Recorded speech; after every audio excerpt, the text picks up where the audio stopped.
Welcome back to the channel friends. मैंने अपना जब यूट्यूब चैनल स्टार्ट किया था तो उसमें सबसे पहला जो टॉपिक था मेरा वो पाकिस्तान के स्टॉक्स से रिलेटेड मैं हमेशा बात करता था। और मुझे बहुत ज़्यादा कन्विक्शन थी कि जो सिचुएशन है, क्योंकि मैंने अपनी बहुत सारी गलतियाँ की थी 2008 में, 2013 के अंदर। उससे काफ़ी डेटा मुझे मिल चुका था अंटिल आई स्टार्टेड इन 2018। तो उस वक्त से लेकर अब तक मैं स्टॉक्स को बहुत ज़्यादा समझता हूँ कि अगर कोई एसेट क्लास आपको ईज़िली जिसमें आप इन्वेस्ट कर सकते हैं और जिसके अंदर आप अपना बगैर परेशानी के, जैसे रियल एस्टेट होती है ना, उसमें तो टेनेंट्स के मसले होते हैं, बट स्टॉक्स के अंदर आप लॉन्ग टर्म के अंदर अगर इन्वेस्ट करते हैं तो आपको डिविडेंड्स भी मिलते हैं, कैपिटल एप्रिसिएशन भी मिलती है। तो ये सारी चीज़ें जो हैं मुझे लगता है कि best in class asset class है। उसको जब मैं स्टार्ट कर रहा था अपनी 2018 में जर्नी, एंड देन फिर कोविड आया। कोविड के टाइम पर सब लोग फ़ारिग थे तो मैं भी फ़ारिग ही था। तो उस वक़्त मैंने एक ऐसा प्लेटफ़ॉर्म देखा जो मुझको उसने बहुत ज़्यादा डेटा देना शुरू कर दिया, पाकिस्तान से रिलेटेड। और फिर उससे रिलेट करके मैं यूएस के स्टॉक्स में भी जा रहा था और भी चीज़ें मैं कर रहा था। सो उस वक़्त सरमाया आप अब तो ख़ैर बहुत हाउसहोल्ड नेम हो गया, अगर आप थोड़ा-सा भी इन्वेस्टमेंट से रिलेट करते हैं पाकिस्तान से के पॉइंट ऑफ व्यू से, चाहे एक्सपैट हो, चाहे लोकल पाकिस्तान में रह रहे हो। तो उसमें जो जो ये प्लेटफ़ॉर्म था, उसने बहुत ज़्यादा हेल्प की मुझको जब मैं अपनी इन्वेस्टमेंट्स कर रहा था। तो उसके एक फाउंडर मेरे साथ इस वक़्त मौजूद हैं।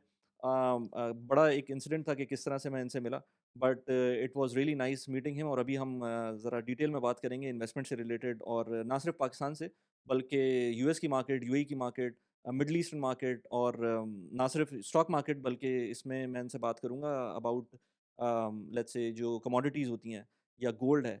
तो क्या इनके पर्सपेक्टिव हैं और किस तरह से कुछ हम डेटा की बेसिस पे भी बात करेंगे। तो मेरे साथ आज अम्मार मौजूद हैं। कैसे हैं आप अम्मार?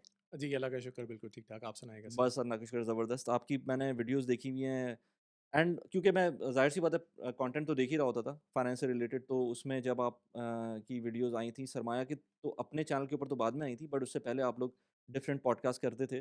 तो मैंने नईम के साथ आपकी वीडियोज़ देखी, मुज़म्मिल के साथ काफ़ी वीडियोज़ देखी, एंड देन डिफरेंट और लई की वीडियोज़ देखी मैंने, एंड देन फराज़ की भी। सो इट वाज़ ऑलवेज़ इंसाइटफुल जब भी बात करते हैं। अब हो सकता है कभी लोगों का ओपिनियन मैच नहीं कर रहा हो, बट ऑलवेज़ एजुकेशनल। सो थोड़ा-सा अपने बारे में बताएँ ताकि जो मेरे व्यूअर्स क्योंकि आप शायद कम आते हैं, ज़्यादा सोशल मीडिया के ऊपर आप नज़र नहीं आते। लाइक मुझे बहुत ज़्यादा नज़र आते हैं। बट नाउ शायद आप लोगों का चैनल है जो कि आप लोग फ्रीक्वेंटली आ भी रहे हैं, तो थोड़ा-सा अपने बारे में बताएँ? बिल्कुल पहले तो ये है कि समाई यूट्यूब चैनल जो है वो हमारा वहाँ पे हम फ्रीक्वेंटली हमारी पॉडकास्ट भी आती हैं। एक हमारा वीकली शो है बुल्स एंड बियर्स शो, हुँ, वो हुँ। लाज़मी everyone should actually watch it, it's free of cost as well. हम हर वीकली जो है उसमें एनालिसिस अपना देते भी हैं, तो आप उसको जाके देख भी सकते हैं। और कुछ किसी चीज़ को भी जानना है, आज भी हम मेरी डिटेल में आप सारी जर्नी भी देखोगे, फिर हम सारा आज डिस्कस भी करते हैं कि क्या स्टॉक्स किस तरीके से देखे जाते हैं, मार्केट्स को कब देखना है, गोल्ड को कब देखना है, इवन कौन-सी मार्केट जो है सबसे बेहतरीन होती है। सो आज this is going to be a very valuable नहीं, पॉडकास्ट बिल्कुल, जो इंशाल्लाह। मैंने अभी अभी हम लोगों को तकरीबन 1 घंटा तो हम लोग प्री रिकॉर्डिंग के अंदर ही हमने बात करी है कि इट वाज़ इंसाइटफुल कि आप लोग किस तरह से काम कर रहे हैं, एंड कहाँ से स्टार्ट हुआ था सरमाया। और मेरे ख़्याल से ये कोई 4 साल की जर्नी है, 4-5 साल की जर्नी है आई बिलीव। 5 साल हो गए, 5 मतलब साल की ऑलमोस्ट जर्नी। तकरीबन हो गया। हाँ, सो चलिए मैं तो थोड़ा-सा इंट्रोडक्शन जी, अपना जी, मैं दे देता हूँ। जी। So my name is Amar Yasin and currently I am a full time trainer at Sarmaya, और मैं I am teaching 2 different courses. So one is forex fundamentals and the second one is investment mastery. And the second course जो investment mastery, it's also the pioneer for the creation of Sarmaya as a startup as well. तो hmm, हुँ। Startup जो है इस course के बाद बना था। खैर ओके। इसके ऊपर हम बाद में थोड़ा-सा डिस्कस करेंगे। Other than that I am also VP investment at Sarmaya. तो बेसिकली जो भी हम पैसा जनरेट कर रहे होते हैं, रेवेन्यू या प्रॉफिट हम जनरेट कर रहे होते हैं, तो हम अपनी इन्वेस्टमेंट्स भी खुद से भी कर रहे होते हैं। तो सिर्फ ये नहीं है कि हमने सिर्फ आप लोगों को सिखा दिया या आपने जो हमारे स्टूडेंट्स आते हैं उनको बताया कि किस तरीके से इन्वेस्टमेंट्स करते हैं।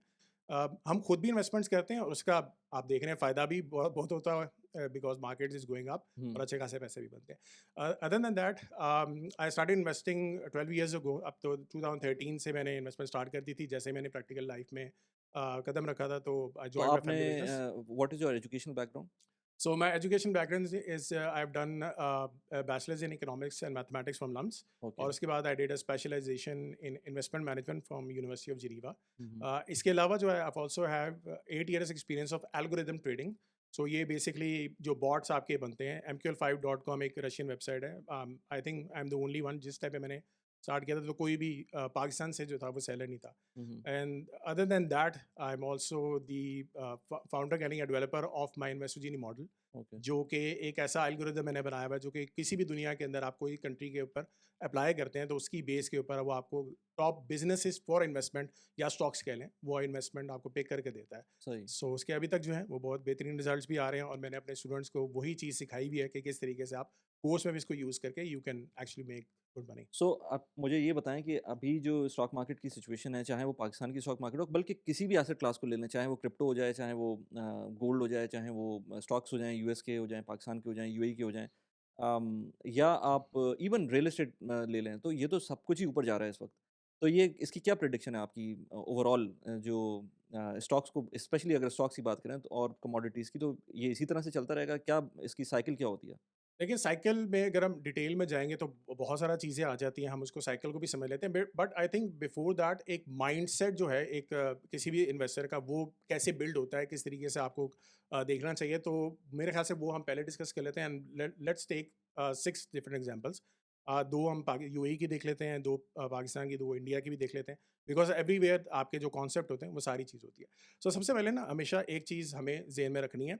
दुनिया में जो सबसे ज़्यादा जो पैसा बनाने वाला इस टाइम जो बंदा है, वो that is a businessman and अ कामयाब बिज़नेसमैन, ठीक है? हुँ, सक्सेसफुल बिज़नेसमैन होगा, वो सबसे ज़्यादा दुनिया में पैसा बनाएगा, ठीक है? तो ये तो सब एग्री करते हैं। अब यहाँ पे हर बंदा जो होता है वो सक्सेसफुल बिज़नेसमैन नहीं बन सकता है। 1% से ज़्यादा भी अक्सर कोई कामयाब बिज़नेसेस होते हैं जो कि 30 ईयर्स तक भी सर्वाइव करते हैं, ठीक है? But there is an opportunity here कि एक मार्केट है that is called a stock market. इसमें वही कामयाब बिजनेसमैन जो हैं उन्होंने अपनी कंपनीज को पब्लिक लिस्टेड किया होता है। तो आप जो है उन बिजनेसमैन के साथ पार्टनर बन सकते हैं, and you can actually make money when they make money, ठीक है? सो ये जो इन्वेस्टमेंट्स हैं, ये हमेशा से मैं कहता हूँ कि ये इतनी आसान है कि अगर आपको एक अच्छे तरीके से आप इसको समझ जाएंगे कि मार्केट चलती किस तरीके से है, कौन सी मार्केट ज़्यादा अट्रैक्टिव रहेगी, कौन सी एसेट क्लास ज़्यादा बेहतर रहेगी, तो आप बहुत ज़्यादा पैसा बनाओगे, ठीक है? अच्छा, अब यहाँ पे आते हैं कि इसको सोचना कैसे है। अब मैं ये हमेशा से कहता हूँ कि स्टार्ट फ्रॉम लॉजिक, ठीक है? अब स्टार्ट फ्रॉम लॉजिक की क्या एग्जांपल है, जैसे कि लेट्स सपोज अब हम यूएई में हम हैं इस टाइम पे, दुबई में कोई भी बंदा आएगा या फिर आपके यूएई में जब एंटर होता है तो आपके माइंड में ना एक थीम आती है। इसको मैं कहता हूँ थीम की, जब आप इन्वेस्टमेंट करते हो तो आपको एक थीम जेन में होनी चाहिए। What hmm. Is a theme? सबसे पहले आपको क्या पता लगता है? जैसे यूएई कि में रहते हुए? यूएई में रहते हुए सबसे पहले क्या आप देखते हो? कोई भी आप बंदा आएगा सबसे पहले क्या देखेगा? सिस्टम देखता है, ग्लैमर देखता है यूएई का, और मतलब आपको सिस्टम नज़र आता है कि यार सब कुछ एक-एक सही तरीके से चल चल रहा है। बिल्कुल ऐसे है। So basically tourism is one thing जो कि अट्रैक्ट लोग ओके, होते इन हैं। Terms of yes, yes. Yes, वो यूएसपी उसकी जो है वो टूरिज़्म है, लेट्स हाँ। से, और रियल एस्टेट भी हो सकती रियल है। एस्टेट हाँ, एग्जैक्टली। हाँ, so real estate and tourism. हाँ। अब आप ये सोचो कि एक बंदा जो है वो पहली दफा बुर्ज खलीफा के नीचे खड़ा है, ठीक है, और इर्द गिर्द देख रहा है यार कितनी जबरदस्त ग्लैमर है, ठीक है। Burj Khalifa the tallest building of the world. Hmm, अब इमार ने बनाई है, वो ठीक है। सब जगह उनकी वो प्रमोशन बिल्कुल। भी चल रही है साथ में। बिल्कुल प्रमोशन भी चल रही है, वहीं हाँ, पे खड़ा हुआ है और साथ में देख रहा है कि यार ये वाली बिल्डिंग भी इमार है, ये वाली बिल्डिंग भी इमार है, ये वाली बिल्डिंग भी इमार है, सारी पे इमार लिखा हुआ है।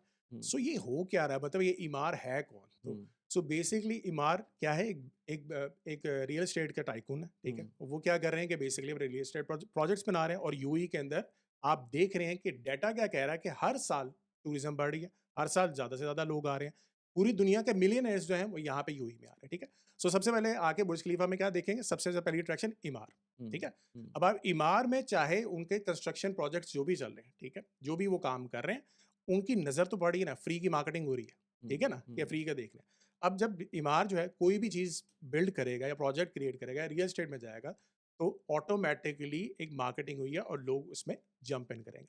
इमार जो है आपको पता है कि रियल एस्टेट प्रोजेक्ट्स बनाता है, हुँ, और आप मेरे ख्याल से आपने स्टॉक भी लिया हुआ है, तो जी, परफॉर्मेंस जो है बेसिकली किस चीज़ पे हो रही है कि लोग आ रहे हैं, रियल एस्टेट भी चल रही है यूएई की, और उसकी बेस के ऊपर स्टॉक भी आपका परफ़ॉर्म कर रहे परफॉर्म हैं। है, बिल्कुल ऐसे ही है। हुँ, हुँ। सो मेरे ख्याल से 1 साल के अंदर रफली कितना 80% 90% परफॉर्म कर डब चुका है, ऑलमोस्ट डबल जैसा हो गया है। मतलब डबल 7 हो डॉ गया। मैंने देखा था, उससे पहले ही मैंने इन्वेस्ट किया था, लेकिन 7 दिरहम्स के से लेकर 14 डबल हो गया इनफैक्ट। डबल हो गया 1 साल के अंदर। और बिल्कुल। उसमें डिविडेंड अलग दिए उसने। हाँ, एग्ज़ैक्टली। हुँ, सो यही तरीक़ेकार है ना कि जब आप नंबर्स को देखते हैं, अब नंबर्स पे कैसे बिज़नेस को देखा जाता है, वो हम बाद में करते हैं। हुँ, लेकिन पहली चीज़ ये आपको पता लगा theme. So the second theme is tourism के साथ एक और देख लेते हैं, एयर अरेबिया को देख लें, ठीक है? हुँ, अब एक एयरलाइन है, ठीक है? एंड वो क्या है कि लो कॉस्ट के ऊपर हाई जो यूटिलाइजेशन है इसको कहते हैं एलसीसी मॉडल। सो एलसीसी मॉडल पे ये लोग काम करते हैं और कोशिश करते हैं कि हमारा जो है वो ज़्यादा से ज़्यादा पैसेंजर्स आए। तो टूरिज्म जैसे बढ़ेगा तो नंबर्स इंक्रीज़ होंगे। सो हुँ, एयर अरेबिया की जो फ्लाइट्स हैं वो भी आपकी तकरीबन फुल आ रही होती हैं। हुँ, तो उससे भी इनका रेवेन्यू जो है वो जनरेट हो रहा है। आई थिंक इन्होंने इस साल भी 8 बिलियन दिरहम्स का तकरीबन हुँ, रेवेन्यू किया है, ठीक है?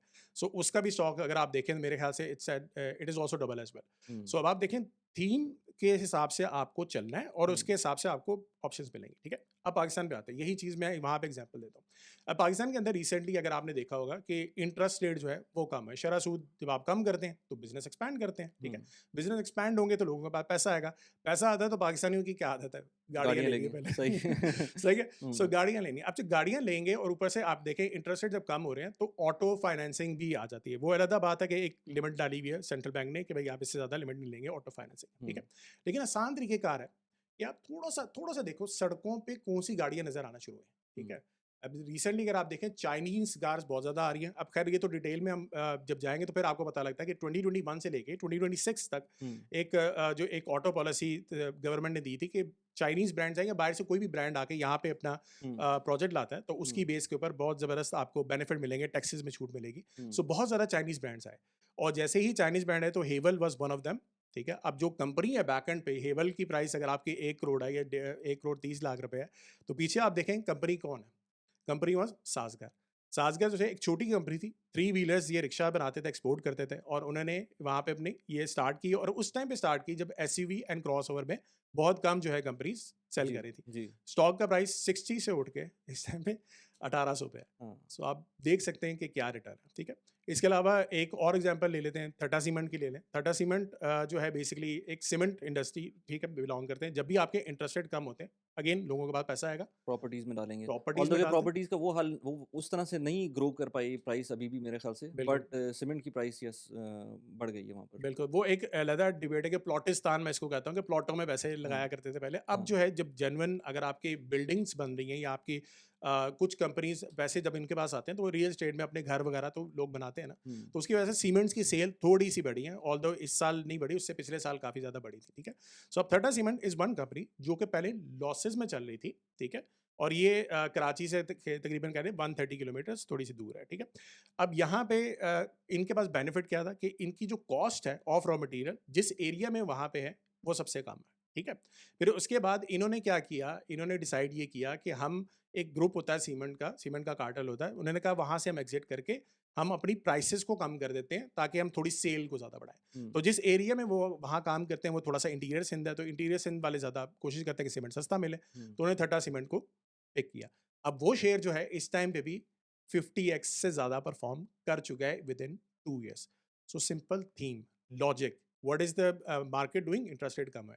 अच्छा, अब यही चीज़ आप इंडिया पे ले जाएँ, ठीक है? यहाँ पे 2 एग्ज़ाम्पल्स कर लेते हैं, फिर हम आगे मूव ऑन भी करते हैं। हुँ, सो इंडिया के अंदर भी अगर आप देखो इंटरेस्ट रेट जो है वो नीचे आपके आ रहे थे, ठीक है? सो आप समझें कि क्या होगा, गाड़ियाँ बिकेंगी दोबारा से। एक मैं मेरे मॉडल के अंदर एक कंपनी आई कार ट्रेड के नाम से, वैसे मैं इंडिया में इन्वेस्टमेंट नहीं करता लेकिन मेरे मॉडल में कभी मैं देख लेता होता हूँ, मुझे शौक है थोड़ा-सा हुँ, कि कौन-कौन सी कंपनीज़ आई थी और उन्होंने कैसा परफ़ॉर्म किया। So car trade was one company जिसने तकरीबन 170% आई थिंक 1 साल में परफ़ॉर्म किया, ठीक है। थोड़ा-सा मैंने इसको देखा कि बेसिकली मैं देखूँ कि गाड़ियों में है कौन-कौन सी ऐसी कंपनीज़। सो ये कंपनी एक ऐसी है जिन्होंने स्टार्ट किया था ऑनलाइन वेबसाइट में जहाँ पे गाड़ियाँ आप रजिस्टर करके, जैसे पाकिस्तान में पार्क व्हील्स है, ठीक है? ठीक है। उस तरीके से आप रजिस्टर करें और आप उसको बेच सकते हैं, ठीक है? फिर उसके बाद 2015 में इन्होंने फंडिंग रेज़ की जिसमें जेबी मॉर्गन भी था। तो उसमें फंडिंग रेज़ करने के बाद व्हाट दे डिड वाज़ कि इनकी एक श्रीराम ऑटो के नाम से एक कंपनी थी, उन्होंने इसको एक्वायर किया। सो वो फिज़िकल एक उनकी जगह है जहाँ पे वो ऑक्शन करते हैं of used and new cars, ठीक है? तो एक फिज़िकल भी हो गई और एक वेबसाइट अपनी भी थी, ठीक है?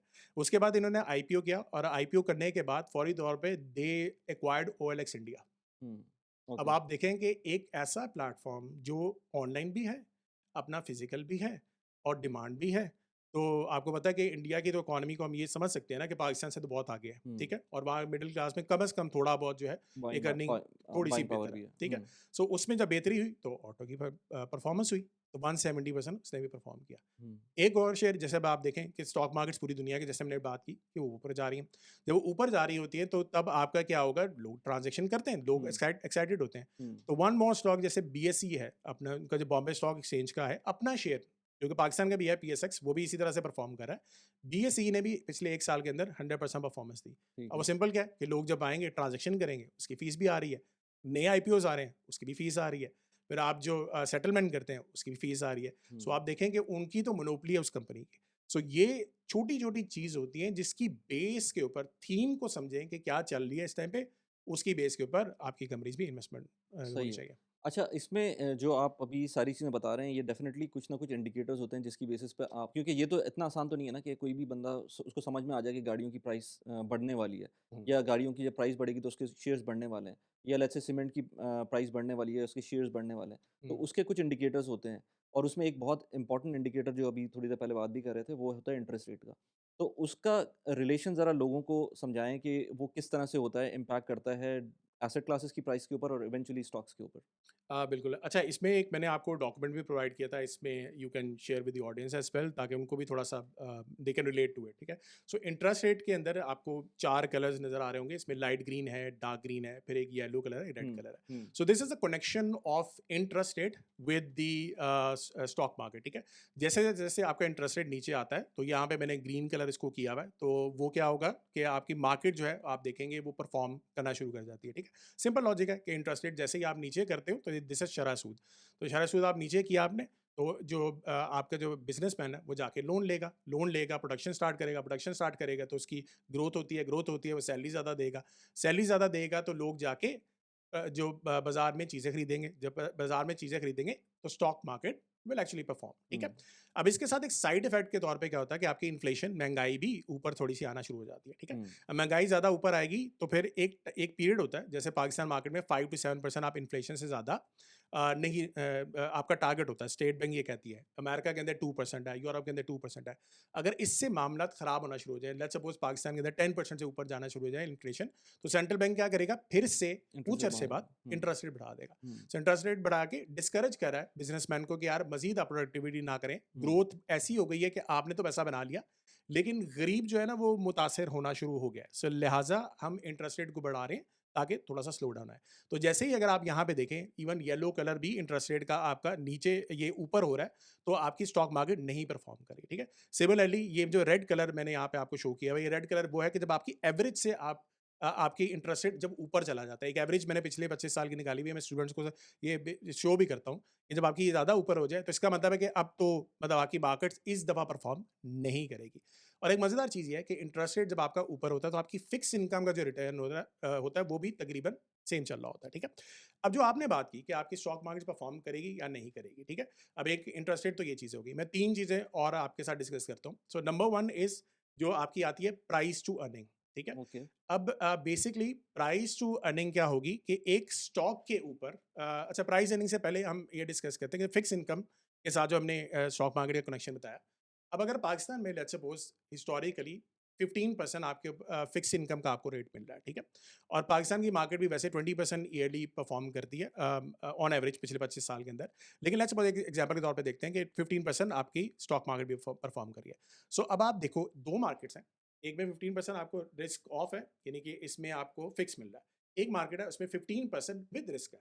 अब इसमें ये नीचे भी जा सकती है, ऊपर भी जा सकती है, कहीं भी जा सकती है। तो आपका इंस्टीट्यूशनल इन्वेस्टर कहाँ जाएगा? क्योंकि फोकस ऑन फिक्स इनकम। हाँ, क्योंकि उसके पास तो वो पब्लिक का पैसा भी होगा, अपना पैसा भी होगा, तो वो यस, ट्राई करेगा कि जो जो रिस्क फ्री रिटर्न है वो ले ले। बिल्कुल ऐसे। तो यहाँ पे ये रिटर्न आपका ज़्यादा अच्छा होगा, मार्केट आपकी परफ़ॉर्म नहीं करेगी। यही हुआ था आपके पूरे 1990s के अंदर, आपकी स्टॉक मार्केट परफ़ॉर्म नहीं करी थी, लेकिन फिक्स इनकम में आपको 15-16% मिला था। 2022 में भी ये हुआ कि आपकी स्टॉक मार्केट नहीं परफ़ॉर्म करी थी, 22% पे आपको फिक्स इनकम मिल रहा था, ठीक है? हुँ, लेकिन जब ये रेट आहिस्ता-आहिस्ता नीचे आना शुरू हो जाता है, तो आप देखते हैं आपका पैसा यहाँ से उठ के इंस्टीट्यूशनल इन्वेस्टर आहिस्ता-आहिस्ता इधर स्टॉक मार्केट में डालता है। Hmm, so this is how the stock market institutional investor move its money, ठीक है? हुँ। और जब यही रेट जब ऊपर जाता है तो अगेन इंस्टीट्यूशनल इन्वेस्टर यहाँ से पैसा उठा के यहाँ पे ले आता है। सो ये तो हो गया आपका अच्छा ये कनेक्शन। मार्केट मूवर कौन होता है? रिटेल इन्वेस्टर तो आई बिलीव नहीं होगा मार्केट मूवर। नहीं, जो बड़े प्लेयर्स होते हैं जिसमें आपका म्यूचुअल फंड्स आता है, आपके इंश्योरेंस कंपनीज भी आती हैं, इवन बैंक्स आते हैं, आपके हुँ, फॉरेन कॉर्पोरेट्स आती हैं, ये सारे आपके बड़े प्लेयर्स होते हैं। जो मूव कर सकते यस, हैं। यस। अच्छा, सो ठीक है, सही। अब यहाँ पे एक क्वेश्चन राइज होता है कि 15% तो मैंने चले पाकिस्तान की बात कर दी, लेकिन इंटरनेशनल मार्केट्स में तो 15% नहीं है। हुँ, वहाँ पे तो 4% पे आपका फिक्स इनकम मिलता है, इवन दुबई में आई थिंक 5% से ज़्यादा ऊपर नहीं है। बिल्कुल। ठीक है, तो वहाँ पे फिर किस तरह से देखा जाए? ठीक है, सो यहाँ पे आता है कॉन्सेप्ट ऑफ प्राइस अर्निंग। हुँ, पाकिस्तान की मार्केट जो है प्राइस अर्निंग वाइज हिस्टोरिकली 4 से 12-13 तक जाती है, इससे ऊपर नहीं जाती, और उसकी भी एक लॉजिक है। हुँ, हुँ, लेकिन इंडिया की है वो आपकी 28-30 में भी चली जाती है, और जो अमेरिका की है वो भी 30 तक चली जाती है। अब ये प्राइस अर्निंग्स क्या है? So price earnings is basically कि वन प्राइस जो कि आप देना पसंद कर रहे हो on one earnings of a company. ठीक है। ठीक है, एक अर्निंग के ऊपर आप कितना प्राइस दे रहे हो। सो अगर आप 10 दे रहे हो तो इसका मतलब है आपने प्राइस अर्निंग 10 दी है एक कंपनी के ऊपर। ठीक है, सो यानी कि जो कंपनी अर्न कर सकती है, उसके लिए आप कितना प्राइस देने को तैयार हैं। यस ठीक है। एग्जैक्टली तो ऑन। अगर लेट्स से वो $100 कमा रही है वो कंपनी और आप उसको देना चाह रहे हैं let's say 1000 dirhams like let's say dollars, hmm, तो इसका मतलब है कि आप 10 टाइम्स ऑफ प्राइस अर्निंग दे रहे हैं, प्राइस ऑफ यस एग्जैक्टली ठीक है, एग्जैक्टली एग्जैक्टली। सही है। तो इस तरीके से आपकी एक कंपनी की प्राइस अर्निंग्स आ गई। ठीक है, अब हिस्टोरिकली हर कंट्री की डिफरेंट प्राइस अर्निंग्स की हिस्टोरिकली भी देखा जाता है, जैसे मतलब एक मैंने। कंपनी की भी होती है, फिर कंट्री की भी बन हाँ, जाती है जब ओवरऑल स्टॉक मार्केट को देखते हैं आप। सो यस, तो अब ये जैसे मैंने एक कंपनी का बात की, इस तरह से KSE 100 इंडेक्स इस टॉप 100 कंपनीज। वो एक अलहदा बात है कि लोगों को ये नहीं पता कि टॉप 100 इंडेक्स मार्केट कैप भी होता है, और हर सेक्टर का टॉप की एक कंपनी लाजमी शामिल होती है। ये एक लॉ है KSE ठीक 100 है, इंडेक्स का। सही, 35 सेक्टर्स हैं टोटल, तो 35 कंपनीज हर सेक्टर की एक तो लाजमी होगी। ठीक है, ठीक है। चाहे वो चाहे सबसे वो बड़ी। बॉटम में भी हो, तब हाँ, भी एक मतलब तो एक होगी। एक होगी सबसे बड़ी वाली उस सेक्टर की। ठीक है, ठीक है, द रेस्ट ऑफ 65 वो आपकी मार्केट बाय मार्केट कैप होती है। ठीक ठीक है, है, सही। अब टॉप 100 कंपनीज का इसी तरीके से हर कंपनी का देखा जाता है कि प्राइस अर्निंग के हिसाब से टोटल अर्निंग्स टोटल लगाई गई, और इंडेक्स का प्राइस क्या चल रही है। सो ये आपकी डिफाइन होगी कि KSE 100 इंडेक्स की प्राइस अर्निंग्स कितनी है। ठीक है, ठीक है। अच्छा, अब यहाँ पे कॉन्सेप्ट आता है कि हिस्टोरिकली भी एक चीज देखी जाती है कि कितनी प्राइस अर्निंग हिस्ट्री वाइज रही है। जैसे पाकिस्तान की 9.5 तक इतनी रही हुई है। हुँ, इस टाइम हुँ। पे भी we are about to touch तकरीबन 9.95, और हाईएस्ट जो है वो तकरीबन 13 रही है।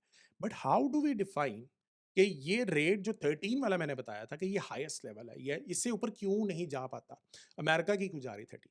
सो इस पे कॉन्सेप्ट आता है आपका अर्निंग्स यील्ड का, जो सेकंड कॉन्सेप्ट है।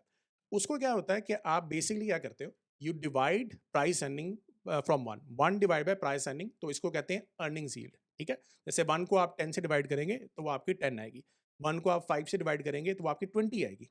ठीक है ना, उसको मल्टीप्लाई बाय 100 कर दें, one divide bye 5 is hmm, multiply by, ठीक है, 20 100। सो ये बेसिकली जैसे पाकिस्तान की मार्केट कुछ अर्सा पहले 2 पे भी गई हुई थी, 2.53 पे थी।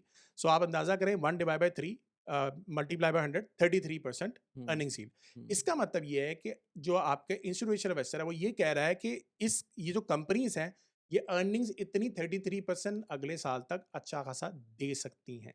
ठीक है, और इसके जो फॉरवर्ड, इसको कहते हैं फॉरवर्ड प्राइस अर्निंग, कि आप आने वाले सालों की भी अर्निंग्स की एस्टिमेट करते हैं, जो बेसिकली फाइनेंशियल एनालिस्ट का काम भी होता है कि अर्निंग्स एस्टिमेट करें, और इसको कहते हैं फॉरवर्ड प्राइस अर्निंग जो आपकी है, उसको आप अर्निंग्स यील्ड से डिवाइड एक्चुअली कर रहे होते हैं। ठीक है, सो अब ये जो रेट है, अगर आपका टी बिल्स के रेट के साथ हो, ठीक है, तो इसका मतलब है कि आपका इंस्टीट्यूशनल इन्वेस्टर जो है वो ये देख रहा है कि यार इस टाइम पे अब जो अर्निंग्स यील्ड का जो रेट आ रहा है, this is not matching with that. ठीक है, हुँ, जैसे पाकिस्तान के अंदर हमने बात की, 1 डिवाइड बाय 13 करेंगे तो आपका तकरीबन 8 के पास चला जाएगा अर्निंग्स यील्ड। ठीक है, और अगर आपका रिस्क ऑफ जो है, यानी कि आपके टी बिल्स का रेट 10% पे जा रहा है, ठीक है, तो आप 8% कम है, 10% ज़्यादा है, तो आपका इंस्टीट्यूशनल इन्वेस्टर सोचेगा यार कि वहाँ पे ज़्यादा अच्छा पैसा मिल रहा है, सो यहाँ पे कन्वर्ट कर देना चाहिए। ठीक है, ये एक तरीक़ेकार है। इंडिया में, अमेरिका में चला जाए तो तकरीबन 4% की यील्ड है। अब वहाँ पे आप 1 को 30 से चले, 1 को 25 से डिवाइड करें तो वो भी आपका 4% अर्निंग्स यील्ड बनेगा। हुँ, सो इनकी मार्केट 4% वर्सेस 4%, वो भी एक अच्छा रेट उनको लग रहा है कि अभी जाने की ज़रूरत नहीं है। तो वो 1:30 को भी कंसिडर इस टाइम पे कर रहे हैं। बट ये भी देख रहे हैं कि अगर अर्निंग्स एस्टिमेट आगे भी बढ़ेगा, तो इसका मतलब है वो एक्चुअली में प्राइस अर्निंग 30 नहीं है, वो फॉरवर्ड प्राइस लुकिंग जो है वो आपकी 24-25 के पास है। यानी कि अर्निंग्स ग्रो करेगी तो आपकी आगे आने वाली अर्निंग्स जो है वो लेकिन कम ये तो होगी। डिपेंड करता है ना कि आपकी परसेप्शन क्या बन रहा है। अगर आप चाह रहे हैं कि लेट्स से आप नहीं देना चाह रहे, आपकी हाँ, अर्निंग बढ़ रही है, आपको पता है कि अर्निंग बढ़ेगी। जैसे पाकिस्तान के केस में 2022 23 के अंदर यही हो रहा था ना कि अर्निंग्स तो बढ़ रही थी, हाँ, बट लोग देना नहीं चाह रहे थे। वो प्राइस यस। उस पे खरीदना नहीं चाह रहे थे उसको। तो ये कौन डिसाइड करता है कि आप बाकी में लेना चाहते हैं कि नहीं लेना चाहते हैं उसको? That is where our third concept comes in, okay, that is leading economic index. ठीक है, ओके। ये हमने पहले भी अभी पॉडकास्ट से पहले भी डिस्कस कर रहे थे काफी डिटेल में। हुँ, अब ये वाला जो पॉइंट आता है, हुँ, यहाँ पे भी अगेन हम थोड़ा सी चीजें यहाँ पे लोग ऑडियंस को दिखा देते हैं। So number one, what is the leading economic index?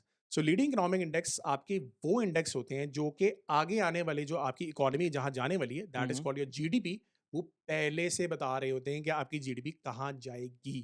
ठीक है, इसके अंदर कुछ मैट्रिक्स होते हैं, हम उसको डिस्कस कर लेते हैं। नंबर वन, आपका जो मैन्युफैक्चरिंग इंडेक्स होता है, ये एक इंडेक्स होता है, ये तो हर ये कंट्री। जो आप मुझे ग्राफ बता रहे थे global GDP versus global yes, LEI, जी, तो उसको उसके बारे में आप बात कर रही हैं। बिल्कुल मैं उसको एग्जैक्टली। लगा भी दूँगा ना ताकि लोगों को नज़र हाँ, भी आए वो उसको। बिल्कुल ऐसे है, ठीक है। ठीक है। अच्छा, अब इसमें मैन्युफैक्चरिंग इंडेक्स वाला भी आप पहले लगा दीजिएगा, वो हाँ, भी मैंने इसी के साथ शेयर किया हुआ है, ठीक है। ठीक है, अच्छा, अब सही। इसमें मैन्युफैक्चरिंग इंडेक्स क्या है? Leading economic index is all index जो कि आपको पहले से बता रहा है कि आपकी जीडीपी आने वाले सालों में कहाँ पे जाएगी, ठीक हुँ, है। हुँ, अगर तो जीडीपी, अगर आपके लीडिंग इकोनॉमिक इंडेक्स नीचे आना शुरू हो जाएँ, तो इसका मतलब है कि आने वाले वक़्त के अंदर आपकी जीडीपी नीचे आ सकती है, सही। और जब जीडीपी नीचे आती है तो आपकी स्टॉक मार्केट पहले से ही उसको प्रेडिक्ट कर लेती है यूजिंग लीडिंग इकोनॉमिक इंडेक्स, वो पहले से नीचे आ जाती है, ठीक है। ठीक और है, अगर आपके लीडिंग इकोनॉमिक इंडेक्स ऊपर जा रहे होते हैं, तो आपकी जो जीडीपी होती है, वो भी कुछ आने वाले वक़्त के अंदर वो भी ऊपर जाती है, ठीक है। और आपकी स्टॉक मार्केट भी पहले से उसको प्रेडिक्ट कर लेती है कि यहाँ से ऊपर जाना है। सो मैं अपने कॉन्सेप्ट में, ये मैंने अपने भी इंडिकेटर्स इसमें बनाए हुए हैं, मैं खुद से अपना indicator global leading economic index, ये आप लोगों को नज़र भी आ रहा होगा।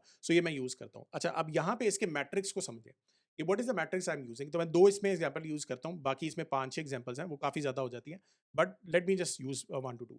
सो मैन्युफैक्चरिंग इंडेक्स एक इंडेक्स होता है जो कि so basically just to recap, hmm, जो ग्लोबल एलईआई है वो आप मल्टीपल जो इंडिकेटर्स हैं उनको कंबाइन करके बना रहे हैं यस। और उसके अंदर 4 या 5 जो मेजर इंडिकेटर्स हैं वो हुँ। हैं।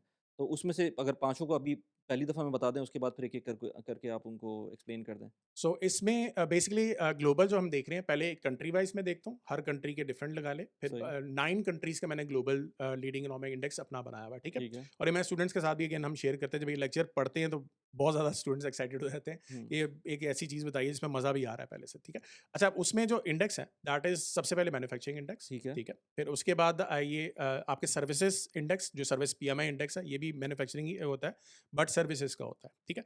फिर उसके बाद आपका आता है बिल्डिंग परमिट्स, ठीक है। फिर उसके बाद आपके आते हैं कंज्यूमर सेंटिमेंट्स, ठीक है। और कंज्यूमर सेंटिमेंट्स में 1-2 आपके और भी शामिल होते हैं। तो ये 4 से 5 जो होते हैं फैक्टर्स, ये सारे आपके कंबाइन करके आपका लीडिंग इकोनॉमिक इंडेक्स बनाते हैं। और ये जो इंडिकेटर्स होते हैं जैसे पीएमआई का मैं सुनता हूँ अक्सर रेडियो के ऊपर भी, तो ये परचेजिंग मैनेजर्स इंडेक्स होता है, एचएसबीसी वगैरह का जो बैंक निकाल यस, रहे होते हैं, यस। ये उनका स्टैंडर्ड होता है, उनकी तरफ से नहीं, नहीं, नंबर्स ये आते हैं? वो हर क बैंक्स भी अपने हिसाब से भी निकालते हैं, बट जो मेजर वो शेयर कर रहे होते हैं, वो आपका जो ठीक है। आईएसएम का मैन्युफैक्चरिंग इंडेक्स होता है। ओ इंडेक्स जो है, ये मैन्युफैक्चरिंग इंडेक्स भी भेजा जाता है आपके जो बड़े-बड़े मैन्युफैक्चरर्स होते हैं, और उनसे कहा जाता है कि 5 चीज़ों के ऊपर आपने ठीक है, डिस्कस करना है। नंबर 1, आपकी जो प्रोडक्टिविटी है, वो कितनी बढ़ रही है, न्यू ऑर्डर्स कितने आ रहे हैं, आपकी इन्वेंटरी कितनी है, आपके कितने एम्प्लॉयमेंट और जनरेट कर रहे हैं कि नहीं। तो ये 4 से 5 डिफरेंट फैक्टर्स होते हैं, और वो हर मैन्युफैक्चरिंग इंडेक्स को बता रहे होते हैं। अब यहाँ पे देखें, न्यू ऑर्डर्स कितनी मज़ेदार एक कॉन्सेप्ट है। न्यू ऑर्डर्स का एक्चुअली मैं अलग चेक करता हूँ हुँ, कि मैंने एक कंपनी है, उसको अगर न्यू ऑर्डर्स आ रहे हैं, तो इसका मतलब है कि वो कंपनी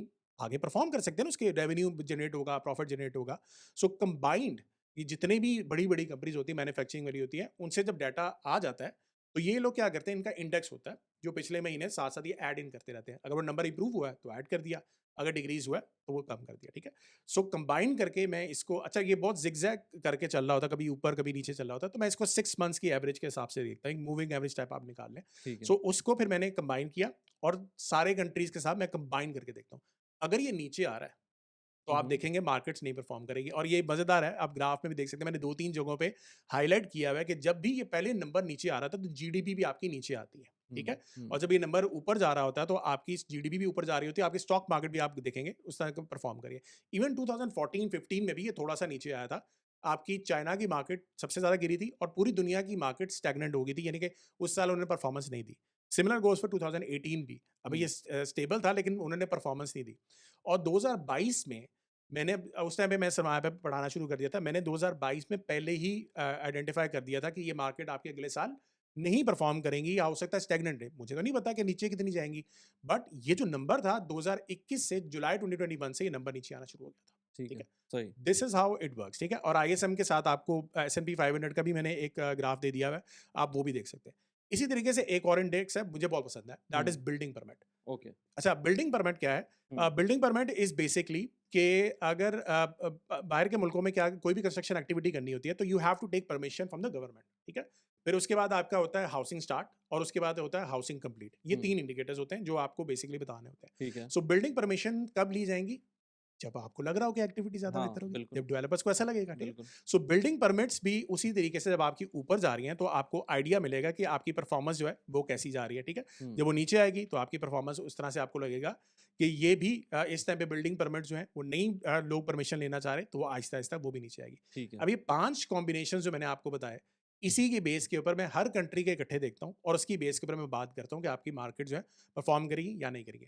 1 साल पहले भी मैंने जब मार्केट आपकी टैरिफ आए थे, जब ट्रंप ने लगाए थे और मार्केट गिर गई थी, तो मैंने और फराज ने और लईक भाई ने ऑनलाइन आके बिल्कुल गिरी हुई मार्केट में कहा था कि यहाँ पे भी मार्केट आपकी रिवर्स करेगी बिकॉज़ ट्रंप जो है वो बेसिकली नेगोशिएशन चाह रहा है डिफरेंट कंट्री से, वो एक्चुअली में इतने टैरिफ नहीं लगाने वाला, ठीक है? हुँ, तो मार्केट आपको यहाँ से रिवर्स भी मिलेगी, plus the leading economic index अभी इतने नहीं गिरे, ये आगे रिवर्स करेंगे, ठीक है? और जैसे-जैसे टाइम गुज़रा मार्केट शूट करके ऊपर जाती रही, अभी भी ये number according to the graph as well ये लास्ट में भी अभी भी ऊपर है।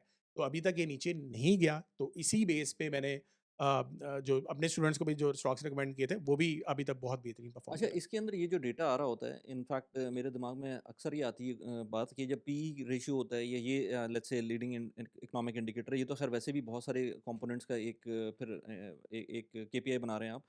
तो इसकी जो रीसेंट ये कितना रीसेंट होता है? कितना आपको एक्यूरेट होता है? कितना जल्दी डेटा मिल रहा होता है ये? ये बहुत एक्यूरेट होता है बिकॉज़ ये इदारों का काम है ये।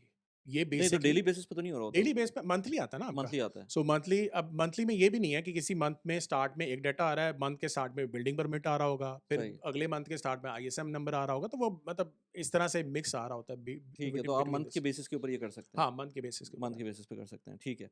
तो ये तो आपका एक ब्रॉड एक लेट्स से सिनेरियो बन गया कि आपने उसके अंदर उसको अपने जब एलईआई को आप ले लेते हैं लीडिंग इकोनॉमिक इंडिकेटर को, उससे आप थोड़ा-सा फोरकास्ट कर सकते हैं। है। यस। अगेन इसके अंदर फिर जो जो लोग होते हैं जो नॉर्मल फंडामेंटल यूज़ कर रहे होते हैं क्योंकि अच्छा मैं अपना बताऊँ कि मैं यूजुअली जो कंपनीज़ को देखता हूँ कैश फ्लो की बेसिस के ऊपर देख रहा होता हूँ, एग्ज़ैक्टली। रेवेन्यूज़ की, प्रॉफिट्स की बेसिस के ऊपर देख रहे होते हैं। हुँ, बट क्योंकि टाइम कम होता है तो हो सकता है मैं फिर बहुत सारी चीज़ों को इग्नोर भी कर रहा होता हूँ हुँ। और प्लस ये कि फिर मैं जो है ना ऑफ कोर्स ईटीएफ के अंदर ज़्यादा इन्वेस्ट कर रहा होता हूँ।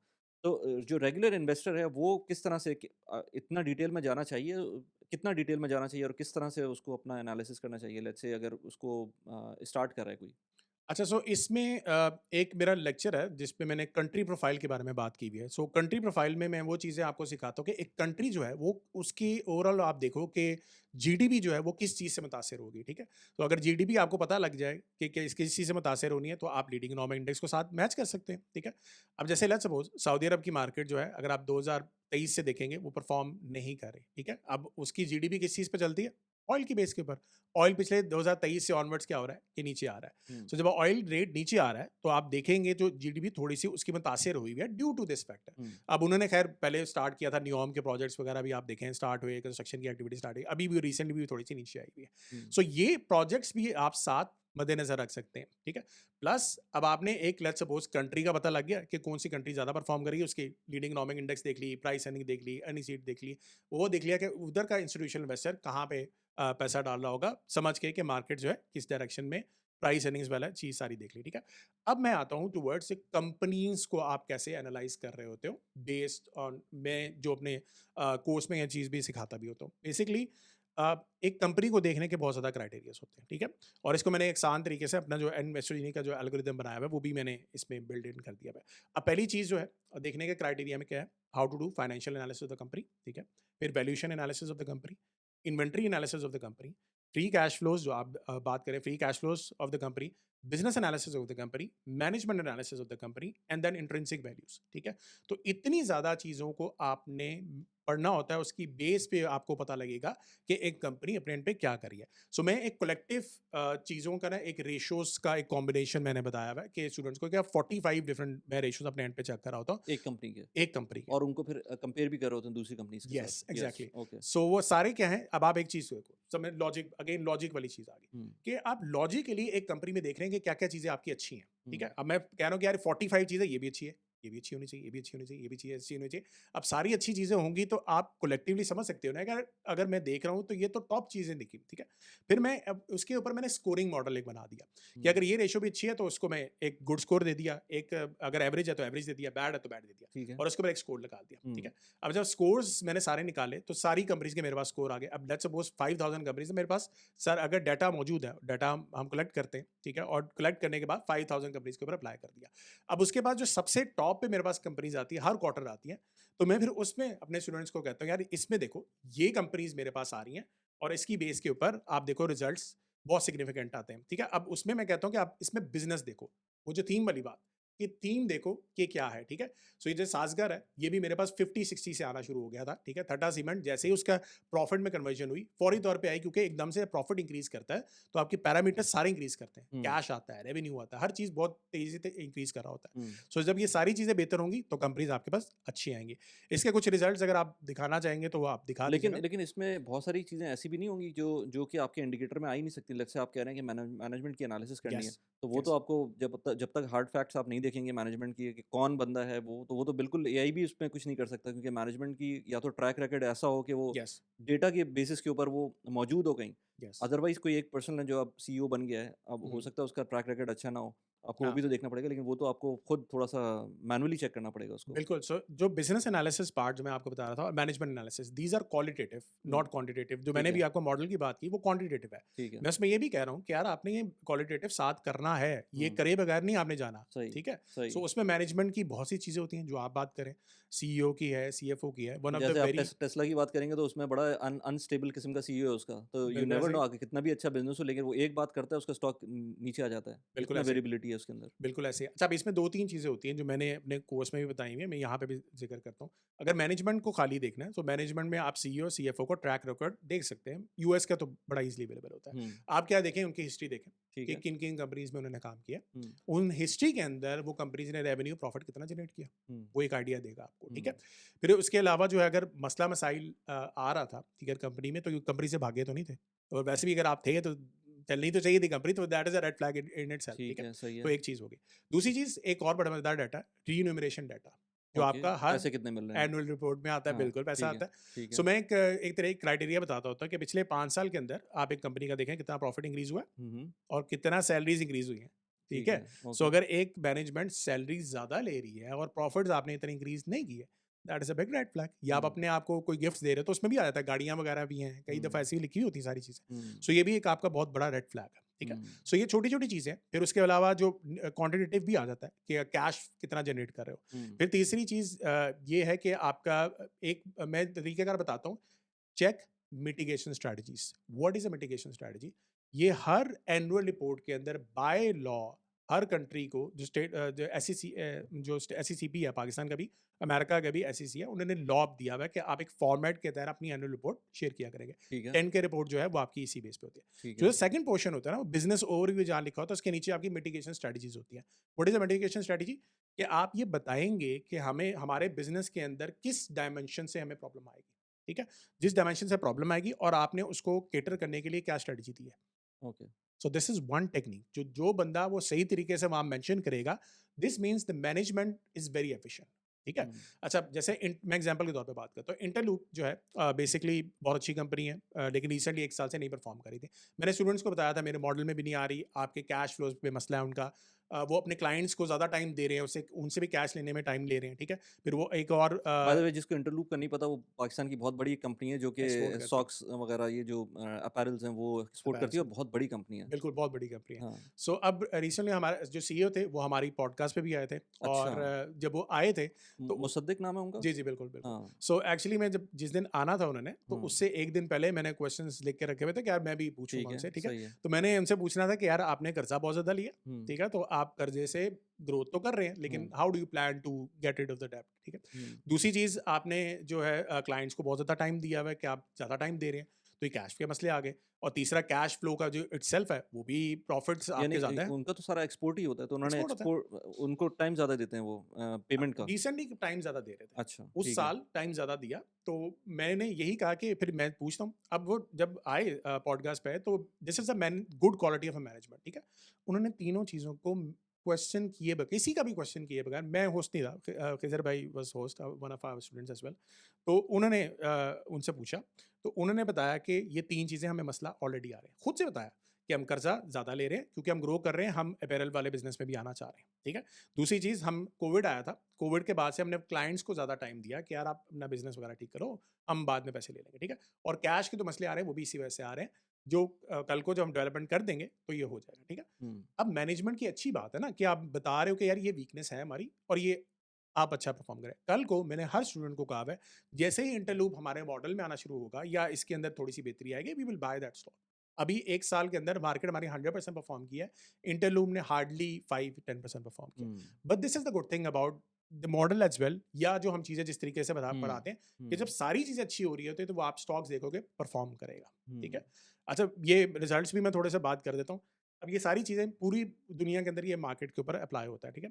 नैस्डैक के ऊपर मैंने अप्रैल में मैंने अपने स्टूडेंट्स के साथ शेयर स्टॉक्स भी शेयर किए थे। हुँ, सो रफली तकरीबन 90% उन स्टॉक्स ने परफॉर्म किया है, मार्केट ने तकरीबन 50% किया है।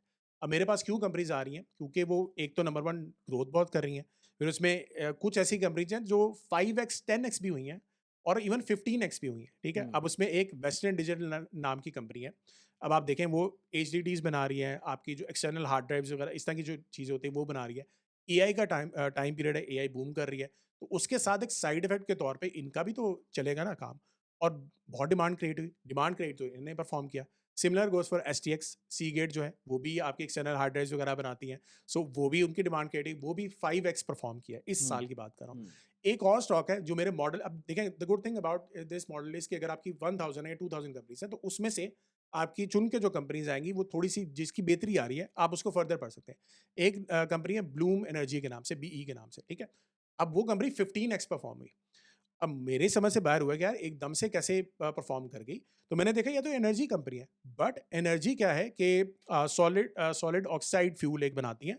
वो लो एफिशिएंट फ्यूल है और बिजली अच्छी, मतलब वो आपकी मतलब अच्छी एनर्जी बनाता है। सो उसकी डिमांड क्रिएट हुई इन डाटा सेंटर्स। हुँ, और एआई का बूम है। एआई की वजह से डाटा सेंटर्स में इस टाइम एक तेज़ी से मतलब तेज़ी से इंक्रीज़ आई है, डिमांड आई है, पावर जिसकी वजह गेन। से उसकी हुँ, एनर्जी की डिमांड आई, बीई का स्टॉक इस तरीके से परफ़ॉर्म किया। यही चीज़ हर कंपनी के ऊपर आप अप्लाई करें, तो आपको पता लगेगा किसकी जब ज़्यादा ग्रोथ हो रही है, किसकी रेवेन्यू ज़्यादा बेहतर है। सो आप सारी चीज़ों को कंबाइन करके you can actually make good money. Hmm, लेकिन फिर अगेन उसमें बात वही आ जाती है कि लोग पीई के ऊपर बात हमेशा घूम फिर के आती है, कि अगर लोग नहीं देना चाहते उस पे पैसे, जैसे पाकिस्तान की मार्केट के अंदर कितना भी आप अर्निंग लेके आ जाएँ, हाँ, 13 से ऊपर लेट्स से नहीं जाता। शायद वो जब चला जाए जब पाकिस्तान के अपने अच्छे हालात हो जाएँ, थोड़ा-सा स्टेबिलिटी आ जाए। स्टेबिलिटी इज़ वेरी इंपॉर्टेंट कि किसी भी यस। मुल्क के लिए अगर स्टेबिलिटी आती है तो वो बहुत इंपॉर्टेंट होती है। उसकी वजह से शायद पीई जो है ना बढ़ सकता है। हुँ, जैसे अभी यूएस की मार्केट के कुछ टेस्ला एक ज़माने में 1300 पीई के ऊपर चल रहा था। यस। मतलब इस तरह का जो पीक क्रेज़ी होता है, तो ये तो आप नहीं मेरे ख़्याल से फ़ोरकास्ट कर सकते। कैसे फ़ोरकास्ट करेंगे इस चीज़ को? कि आप इन्वेस्टर क्या पे करने को तैयार है? अच्छा, एक चीज़ का मैं अपने एंड पे थोड़ा-सा रिस्की मैं भी खेलता हूँ, ठीक है? मैं स्टूडेंट्स को बताया भी हुआ है कि मैंने अपने मॉडल के अंदर ये दोनों चीज़ें, वैल्यूएशन वाला फैक्टर भी डाला हुआ है और उसको निकाल के भी दिखाया हुआ है। हुँ। मेजॉरिटी मैं निकाल के करता हूँ, अच्छा, ठीक है? ओके। तो उसमें ठीक है, वैल्यूएशन ग्रो आपने निकाल दी, यस, फिर सही, फिर तो एक एक it it again start to make sense. Yes, valuation के बगैर जो है फिर वैल्यूएशन के साथ तो फिर वो तो किसे क्या कहना चाहिए उसको? आपके जो जज़्बात का खेल है फिर वो। बिल्कुल ऐसे ही। अब हाँ, उसमें मुझे क्या फ़ायदा हुआ? हुँ, पीएलटीआर में इन्वेस्टमेंट करवाई मैंने, इस साल 10x हो गया पेलंटियर और हाँ, 400 जो है प्राइस अर्निंग पे चल रहा है। हुँ, फिर भी मुझे दे गया गेन। हुँ, अब नीचे गिरेगा तो गिरने की रीज़न आएगी ना कोई, कि हुँ, मेरे अच्छा गिरेगा भी तो कितना गिर जाए, 10% 20% गिर जाएगा, कोई बात नहीं। मुझे 10x की परफ़ॉर्मेंस देके गया, हुँ, ठीक है? तो इसकी बेस पे ब्लूम एनर्जी अगर आप देखेंगे वो इसकी प्राइस अर्निंग कितनी ऊपर जा चुकी होगी। लेकिन आई स्टे इन्वेस्टेड। अब यहाँ पे क्या होता है कि जब मेरा पोर्टफोलियो जब ऊपर जा रहा है, तो बड़ा शूट करके ऊपर जा रहा होता है as compare to the other markets, जो कि इतनी जो मार्केट का इटसेल्फ इंडेक्स का इतना तेज़ी से ऊपर नहीं जा रहा, ठीक है? हुँ, तो जब सही। मार्केट अगर नीचे आ भी जाएगी तो कंबाइंड चूँकि मेरे पास टॉप 10% कंपनीज़ में अगर मैं कर रहा हूँ, वैसे तो ज़्यादा 10-12 से ज़्यादा ऊपर नहीं मैं सजेस्ट करता, लेकिन ओवरऑल मेरा पोर्टफोलियो ग्रो कर रहा होता है। हुँ, तो जब मेरे पास अगर वो कंपनी के अंदर कोई मसला आएगा तो सबसे पहले मेरा इंडिकेटर भी बता सकता है मुझे कि यार मेरे मॉडल के अंदर एक और कंपनी आ गई है। तो जब तक वो मेरे मॉडल के अंदर ये रहती है तो मैं इन्वेस्टेड रहता हूँ। मैं ये कहता हूँ जब निकलती है then stay out of it. सही, तो अच्छा अभी जो सिचुएशन चल रही है क्योंकि यूएस को ज़रा छींक भी आती है ना तो पूरी दुनिया पे इम्पैक्ट आता है उसका। तो अभी जो सिचुएशन चल रही है जो इंटरेस्ट रेट की सिचुएशन चल रही है और एआई की जो सिचुएशन चल रही है तो उसमें ओवरऑल आप क्या देखते हैं कि यूएस की मार्केट पहले हम यूएस की बात करते हैं फिर हम दूसरी मार्केट्स की बात करते हैं। तो क्या आगे और मुझे जो लगता है वो ट्रम्प जब तक है, जब तक अपना टेन्योर क्योंकि वो बड़ा इगोइस्टिक बंदा है। सो हुँ। उसको ये है कि मैं अगर जाऊँगा छोड़कर तो उस टाइम पर स्टॉक मार्केट हर सूरत में एक स्पेसिफिक लेवल के ऊपर हो ताकि मैं पूरी ज़िंदगी बोल सकूँ कि भाई जब मैं था तो मैंने इतना रिज़ल्ट दिया। तो ये तो एक इमोशनल एस्पेक्ट है। हुँ। बट अगर उसको टेक्निकली और फंडामेंटली देखें तो आपको क्या लगता है यूएस की मार्केट के अंदर इस वक़्त? अच्छा देखिए, पहली बात तो फंडामेंटली इट्स वेरी ओवरवैल्यूड, तो ये तो है, ठीक है? तो अभी तकरीबन 30 प्राइस अर्निंग्स पे ये जा चुकी हुई है हुँ, और इसका जो शिलर प्राइस अर्निंग भी एक कहा जाता है, वो भी आपकी एडजस्टेड इन्फ्लेशन के ऊपर होता है। हुँ, वो ख़ैर अभी ऑल टाइम हाई पे नहीं है, वो 2001 का जो लेवल था, उसके पास पहुँचने वाला है। लेकिन वन थिंग इज़ जो पिछले 2001 के डॉट कॉम बबल और इस टाइम के आप कहते हैं कि एआई बबल बन रहा है, ठीक है? तो वो डिफरेंस ये है कि उस टाइम पे बहुत ज़्यादा कंपनीज़ ऐसी थी जिसकी अर्निंग्स ग्रो नहीं कर रही थी, ठीक है? हुँ, अर्निंग्स गिर रही थी, लीडिंग इकोनॉमिक इंडेक्स नीचे आ रहा था, ठीक है? ग्रोथ कम हो रही थी। इस टाइम पे आपका लीडिंग इकोनॉमिक इंडेक्स भी ऊपर है, ठीक है? और जो एक्सपेक्टेड अर्निंग्स है, इवन एनवीडिया की अगर बात करें, तो एनवीडिया इस टाइम पे आपका एस-एंड-पी 500 का 8% हो गया हुआ है, हाँ, ठीक है? जो मार्केट कैप जिसको हम मार्केट कैप है, बिल्कुल। इस टाइम जो एनवीडिया की मार्केट कैप है, आप अंदाज़ा करें कि सिर्फ़ 2 कंट्रीज़ की कंबाइंड जीडीपी जो है, हुँ, वो आपकी एनवीडिया से ज़्यादा है। हुँ, बाकी सबकी एनवीडिया की इटसेल्फ जो क वैल्यूएशन बन रही है, मार्केट कैप बनती है उससे कम, उससे कम है। ठीक है? बिल्कुल, ठीक एक है। बहुत बड़ी बात है। हुँ, लेकिन गोइंग फॉरवर्ड आपके जो एनालिस्ट हैं, वो कह रहे हैं कि अगले हर साल फॉर द नेक्स्ट 5 ईयर ये 33% ग्रो करेगा। हुँ, क्योंकि इतनी इसकी डिमांड है, ठीक है? हुँ। अब यहाँ पे प्रॉब्लम क्या लोग कहते हैं? प्रॉब्लम इज़ जो कह रहे हैं कि एआई बबल बन रहा है। What is it AI bubble? AI bubble वो जो एक बड़ी अच्छी-सी डायग्राम है जी, जो बिल्कुल। आजकल चल रही है। हाँ, बिल्कुल, मैं भी लगा भी दूँगा उसको। सो हाँ। एआई बबल सो बेसिकली जो बन रहा है that is what the situation is कि आपका स्टार्ट हो रहा है एनवीडिया से। एनवीडिया क्या कर रहा है कि जीपीयूज़ वगैरह बनाता है, चिप्स वगैरह बनाता है। अब वो जो है बेसिकली क्या कर रहे हैं कि ओपन एआई के अंदर, चैट जीपीटी के अंदर दे आर कमिटेड कि $100 बिलियन हम इन्वेस्ट करेंगे, ठीक है? अब आपको पता है एआई का काफ़ी दौर चल रहा है और भाग-दौड़ चल रही है कि चाइना फर्स्ट आएगा कि अमेरिका आएगा और हुँ, अमेरिका चाहता है हर सूरत में।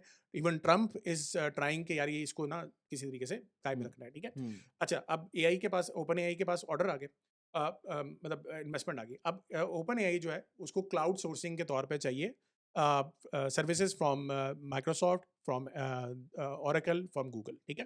तो वो उनको ऑर्डर देगा।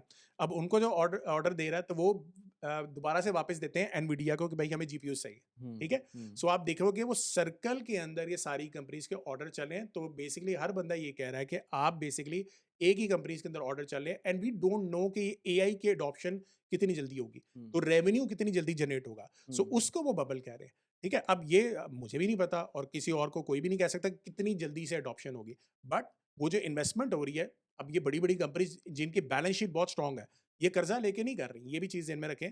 एनवीडिया हो गया, ओरेकल हो गया, आपका माइक्रोसॉफ्ट हो गया, आपके गूगल हो ये गए, कैश रिच है। कैश रिच हैं। Hmm, so they are doing but investment open on their AI own. AI नहीं है कैश रिच, वो तो बेचारी चल रही है जिस तरह से चल रही अभी है। वो फिलहाल लॉसेस में चले, but they have got the investment investments from हाँ, एनवीडिया हाँ, and plus they are also planning to go public on a $1 trillion valuation valuation हाँ, आईपीओ वो 2027 में दे हुँ। Are trying. तो अब वो पुश करेंगे कि अपनी वैल्यू को थोड़ा-सा क्रिएट भी करें, ठीक है? लेकिन वो शुरू का जो उनका नैरेटिव था कि हम जो है हम नॉट फॉर प्रॉफिट होंगे, वो तो नहीं रह सकता ना। मैं अभी देख रहा ज़ाहिर-सी था बात इनफैक्ट आज ही मैंने कुछ सर्च किया, मैंने पता नहीं क्या सर्च किया था गूगल के ऊपर जो क्योंकि अब एआई के उनके रिजल्ट्स एआई के ऊपर आते हैं ना, है। हुँ, तो मैं देख रहा था जो चीज़ मैंने सर्च की उसी का नीचे अमेज़न का लिंक आना शुरू हो गया था। हुँ, तो वो तो मोनेटाइज़ हो गया है। हुँ, ओपन एआई भी हर सूरत में मोनेटाइज़ होगा। हाँ। इसको तो करना पड़ेगा उनको अदरवाइज़ तो वो नहीं चल सकते इस तरह हाँ, से। एग्ज़ैक्टली, हुँ, एग्ज़ैक्टली। अब वॉर यहाँ पे भी सारी है। आज की न्यूज़ है जिस टाइम हम रिकॉर्ड कर रहे हैं कि बेसिकली जो मेटा है, उसने जो चिप्स हैं, वो गूगल से लेना शुरू कर दिए हैं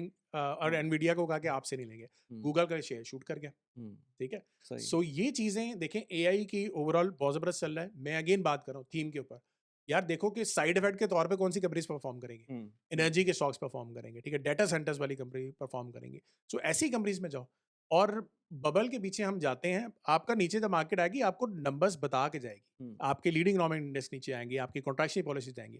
दूसरे एंड पे आ जाते हैं, ट्रम्प के टैरिफ, ठीक है? हुँ। ट्रम्प के टैरिफ जो थे, ये जब इसने इनिशिएट ही किया था, तो उसकी एक कैलकुलेशन देख के ही हर बंदा कह रहा था पता नहीं क्या मतलब हाँ, कैसे बिल्कुल बकवास किस्म की थी। हाँ, बकवास किस्म के हाँ, मतलब जो रेट आ रहा है इम्पोर्ट माइनस एक्सपोर्ट किया, हाँ, हाँ, जितनी मतलब दूसरा कंट्री ज़्यादा इम्पोर्ट कर लिया तो हाँ। उसको मल्टीप्लाई बाय लेकिन 2 मुझे करके। लगता है वो बहुत ज़्यादा कैलकुलेट उसको पता होता है कि वो क्या कर रहा है।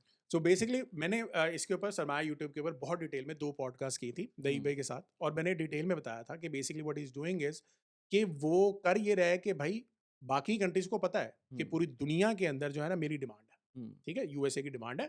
सो 22% of the GDP is in of the entire world is USA. ये हुँ, थोड़ा-सा पुराना 1 साल प पहले का 1-2 साल पहले का बता रहा हूँ। हुँ, बट अगर हमारी डिमांड रहेगी तो पूरे सारी दुनिया हमारे साथ काम करने को तैयार है। ठीक है?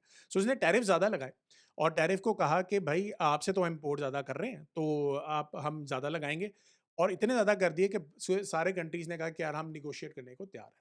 सो उसने एक्चुअली लगाना वो नहीं था। ठीक है? वो उसने कम ही लगाना था। ये वो पाकिस्तानियों वाली जो पॉलिटिशियन है वो हरकत नहीं हाँ, की। हाँ, पेट्रोल की प्राइसेस जो बढ़ानी हाँ। होती है, और पहले ₹30 फिर बढ़ाई, ₹5 कम कर फिर देते प हैं। ₹15 कम कर, हाँ, एक्चुअली ₹15 बढ़ानी होती है। हाँ, तो ये वो वाला काम किया इसने, ठीक है? सही, सो सही। उसकी बेस के ऊपर जब मार्केट पहले नीचे गई, उसने रिवर्स किया, उसने कहा पोस्टपोन करने लगो, ठीक है? हुँ, तो उसमें कुछ कंट्रीज़ को उसने कहा कि नेगोशिएट करने के लिए टाइम दे रहा हूँ, ठीक है। मार्केट रिवर्स हो गई, ठीक है? अब जो है इस टाइम पे कोर्ट रूलिंग भी एक चल रही है कि जी आप टैरिफ नहीं कर जो है सकते खुद। नहीं कर हाँ, सकते और ये वाला चीज़ नहीं हाँ, आएगा, and there is a 70% chance कि शायद उसके अगेंस्ट आ जाएगा ट्रम्प हुँ, के, ठीक है? अगर वो अगेंस्ट भी आता है, तो फिर आपकी क्या हो गया कि एक इन्फ्लेशन का नंबर शायद नीचे आ जाए, टैरिफ कम हो जाए, हुँ, ठीक है? फिर मार्केट आपके ऊपर, ठीक हुँ। है? और अगर वो फ़ोर्स पड़ रहा है, तो सेंट्रल बैंक के ऊपर भी फ़ोर्स पड़ रहा है कि आपकी इन्फ्लेशन बढ़ 2% रही की है। बजाय 3% पे आ गई, हाँ, तो आप ठीक कम है? करें उसको। हाँ, हुँ, कम करें। हुँ, सो अब सेंट्रल बैंक ये कह रहा है, जो कि कुछ अर्सा पहले पावेल ने, मैंने एक पॉडकास्ट में ये भी कहा था कि पावेल के ऊपर ना ये देखना कुछ अर्से बाद अपनी टोन चेंज करेगा। ये कहेगा कि इन्फ्लेशन जो है ना, मैं अपने इंटरेस्ट रेट को कट करूँगा। जो पहले इसने अगस्त-सितंबर में इसने कहा था मैं नहीं करूँगा। फिर इसने फौरी तौर पर चेंज की थी बिकॉज़ आपकी इन्फ्लेशन जो थी वो ऊपर रह रही थी ड्यू टू टैरिफ, ठीक है? हुँ, तो इसने जैसे ही कहा कि भई मैं इंटरेस्ट रेट को मुझे सॉरी नीचे आना शुरू हो गई थी इन्फ्लेशन, तो इसने कहा था कि मैं इंटरेस्ट रेट को अब कम करूँगा, और हम ये चीज़ का आज से दिन ये सोच लेते हैं कि हो सकता है कि इन्फ्लेशन हमारी 3% के पास ही रहे। हुँ। सो जो कि 2% टारगेट होता है अमेरिका, जैसे मैंने पहले आपको बताया था। तो 3% तक आप जब खुद से कह रहे हैं कि भाई हम we will accept it's a it, new normal. It's hmm, a new normal. Hmm, so we you are accepting कि इतना रहेगा, तो इसका मतलब है कि आगे गोइंग फॉरवर्ड मार्केट जो है इसको अच्छा कंसिडर करेगी। तो उसने ये कहा कि मैं एम्प्लॉयमेंट जो है ना उसको सही रखना चाहता हूँ। एम्प्लॉयमेंट के नंबर थोड़े बहुत नीचे भी आ रहे थे। जैसे ही थोड़े से अगले मंथ के अंदर एम्प्लॉयमेंट के नंबर भी ठीक हुए, द मार्केट रिवर्स्ड। सो वही बात जो थीम के ऊपर हम बात कर रहे हैं, आपको फोकस करना है कि भाई इस टाइम मार्केट क्या सोच रही है। हुँ, रिसेंटली अगर आपने देखा मार्केट नीचे आई, क्योंकि एफओएमसी के कुछ मेंबर्स ने कहा कि हम दिसंबर कट नहीं करेंगे, ठीक है? दिसंबर कट की कहा कि हम नहीं करेंगे, तो उससे मार्केट थोड़ा-सा रिवर्स ली, क्योंकि भई इंटरेस्ट रेट कट करोगे तो एक ग्रोथ आएगी ना। ठीक है, एआई कंपनीज़ परफ़ॉर्म कर रही हैं, but what about the rest of the manufacturing companies? वो नहीं परफ़ॉर्म कर रही हैं, उनकी थोड़ी-सी ग्रोथ कम हो रही है, ठीक है? ये डाटा वैसे बाय द वे मैंने कई यूट्यूब पे चैनल्स के ऊपर मेरी वीडियोज़ भी पड़ी हुई है, तो मैंने उसमें बताया भी हुआ कि ये इन इन सेक्टर का इतना रेवेन्यू आ रहा है, इस सेक्टर का एआई का देख लो ये रेवेन्यू आ रहा है, ठीक है? तो ये सारा मैंने बताया हुआ है। अब वहाँ पे उनकी सपोर्ट के लिए भी तो आपको, या एम्प्लॉयमेंट को बरकरार रखने के लिए भी तो आपको करना है ना। अब आप देखें एआई आने से, एडॉप्शन आने से ग्रोथ आपकी हो रही है, एम्प्लॉयमेंट कम हो रही है, because every company is a, optimizing और ऑप्टिमाइज़िंग एआई, लोगों हाँ, को निकाल रहे हैं। हाँ, तो इसका मतलब ये है कि ग्रोथ कंपनी, स्टॉक मार्केट लोगों के लिए तो फ़ायदा है ना, वो तो हुँ, कंपनीज़ प्रॉफ़िट करना शुरू हो देंगी, ठीक हुँ, है? बट एडॉप्शन भी तो कुछ लोगों ने करें, एम्प्लॉयमेंट भी तो बरकरार रखनी पड़ेगी ना, उसके हुँ, लिए आपको इंटरेस्ट रेट को थोड़ा बहुत कम करना पड़ेगा, हुँ, या आप क्वांटिटेटिव ईजिंग कर देते हैं, प्रिंटिंग ऑफ मनी करके पैसा छाप के और ग्रोथ ले आते हैं। जैसे हुँ। अभी रिसेंटली ट्रम्प ने कहा ना कि $2000 मैं चेक दूँगा टैरिफ हाँ, के, ये मार्च म अप्रैल में होगा ना? हाँ, सो बेसिकली मैं $2000 हर हाँ किसी और को फिर वहाँ जो इन्फ्लेशन अगेन आएगी, हाँ, क्योंकि ये तो कोविड में भी हमने देखा था कि जो स्टिमुलस चेक्स दिए थे, उसकी वजह हाँ। से वहाँ पर इन्फ्लेशन आना शुरू हुई थी और अभी हम 100% इसीलिए इन्वेस्टेड रहना बहुत इम्पोर्टेंट होता है। यस, और उसमें अच्छा एक और भी मज़ेदार चीज़ है, इन्फ्लेशन फौरी नहीं आती। हुँ, इन्फ्लेशन अक्सर टाइम थोड़ा ले डिले करती है, हाँ, 6 टाइम महीने, लेती 1 हाँ, साल, और हाँ, अगर आपकी ग्रोथ हो रही हो और इन्फ्लेशन आपकी नीचे आ जाए, नीचे रहे थोड़ी देर, इसको कहते हैं गोल्डीलॉक्स पीरियड, ओके। और ये इसमें तबाही किस्म के रिटर्न्स बनते हैं इन स्टॉक मार्केट, ठीक है? हुँ, पाकिस्तान का जो पीरियड था 2023, 24, 25, जो अभी भी है, ये गोल्डीलॉक्स पीरियड था।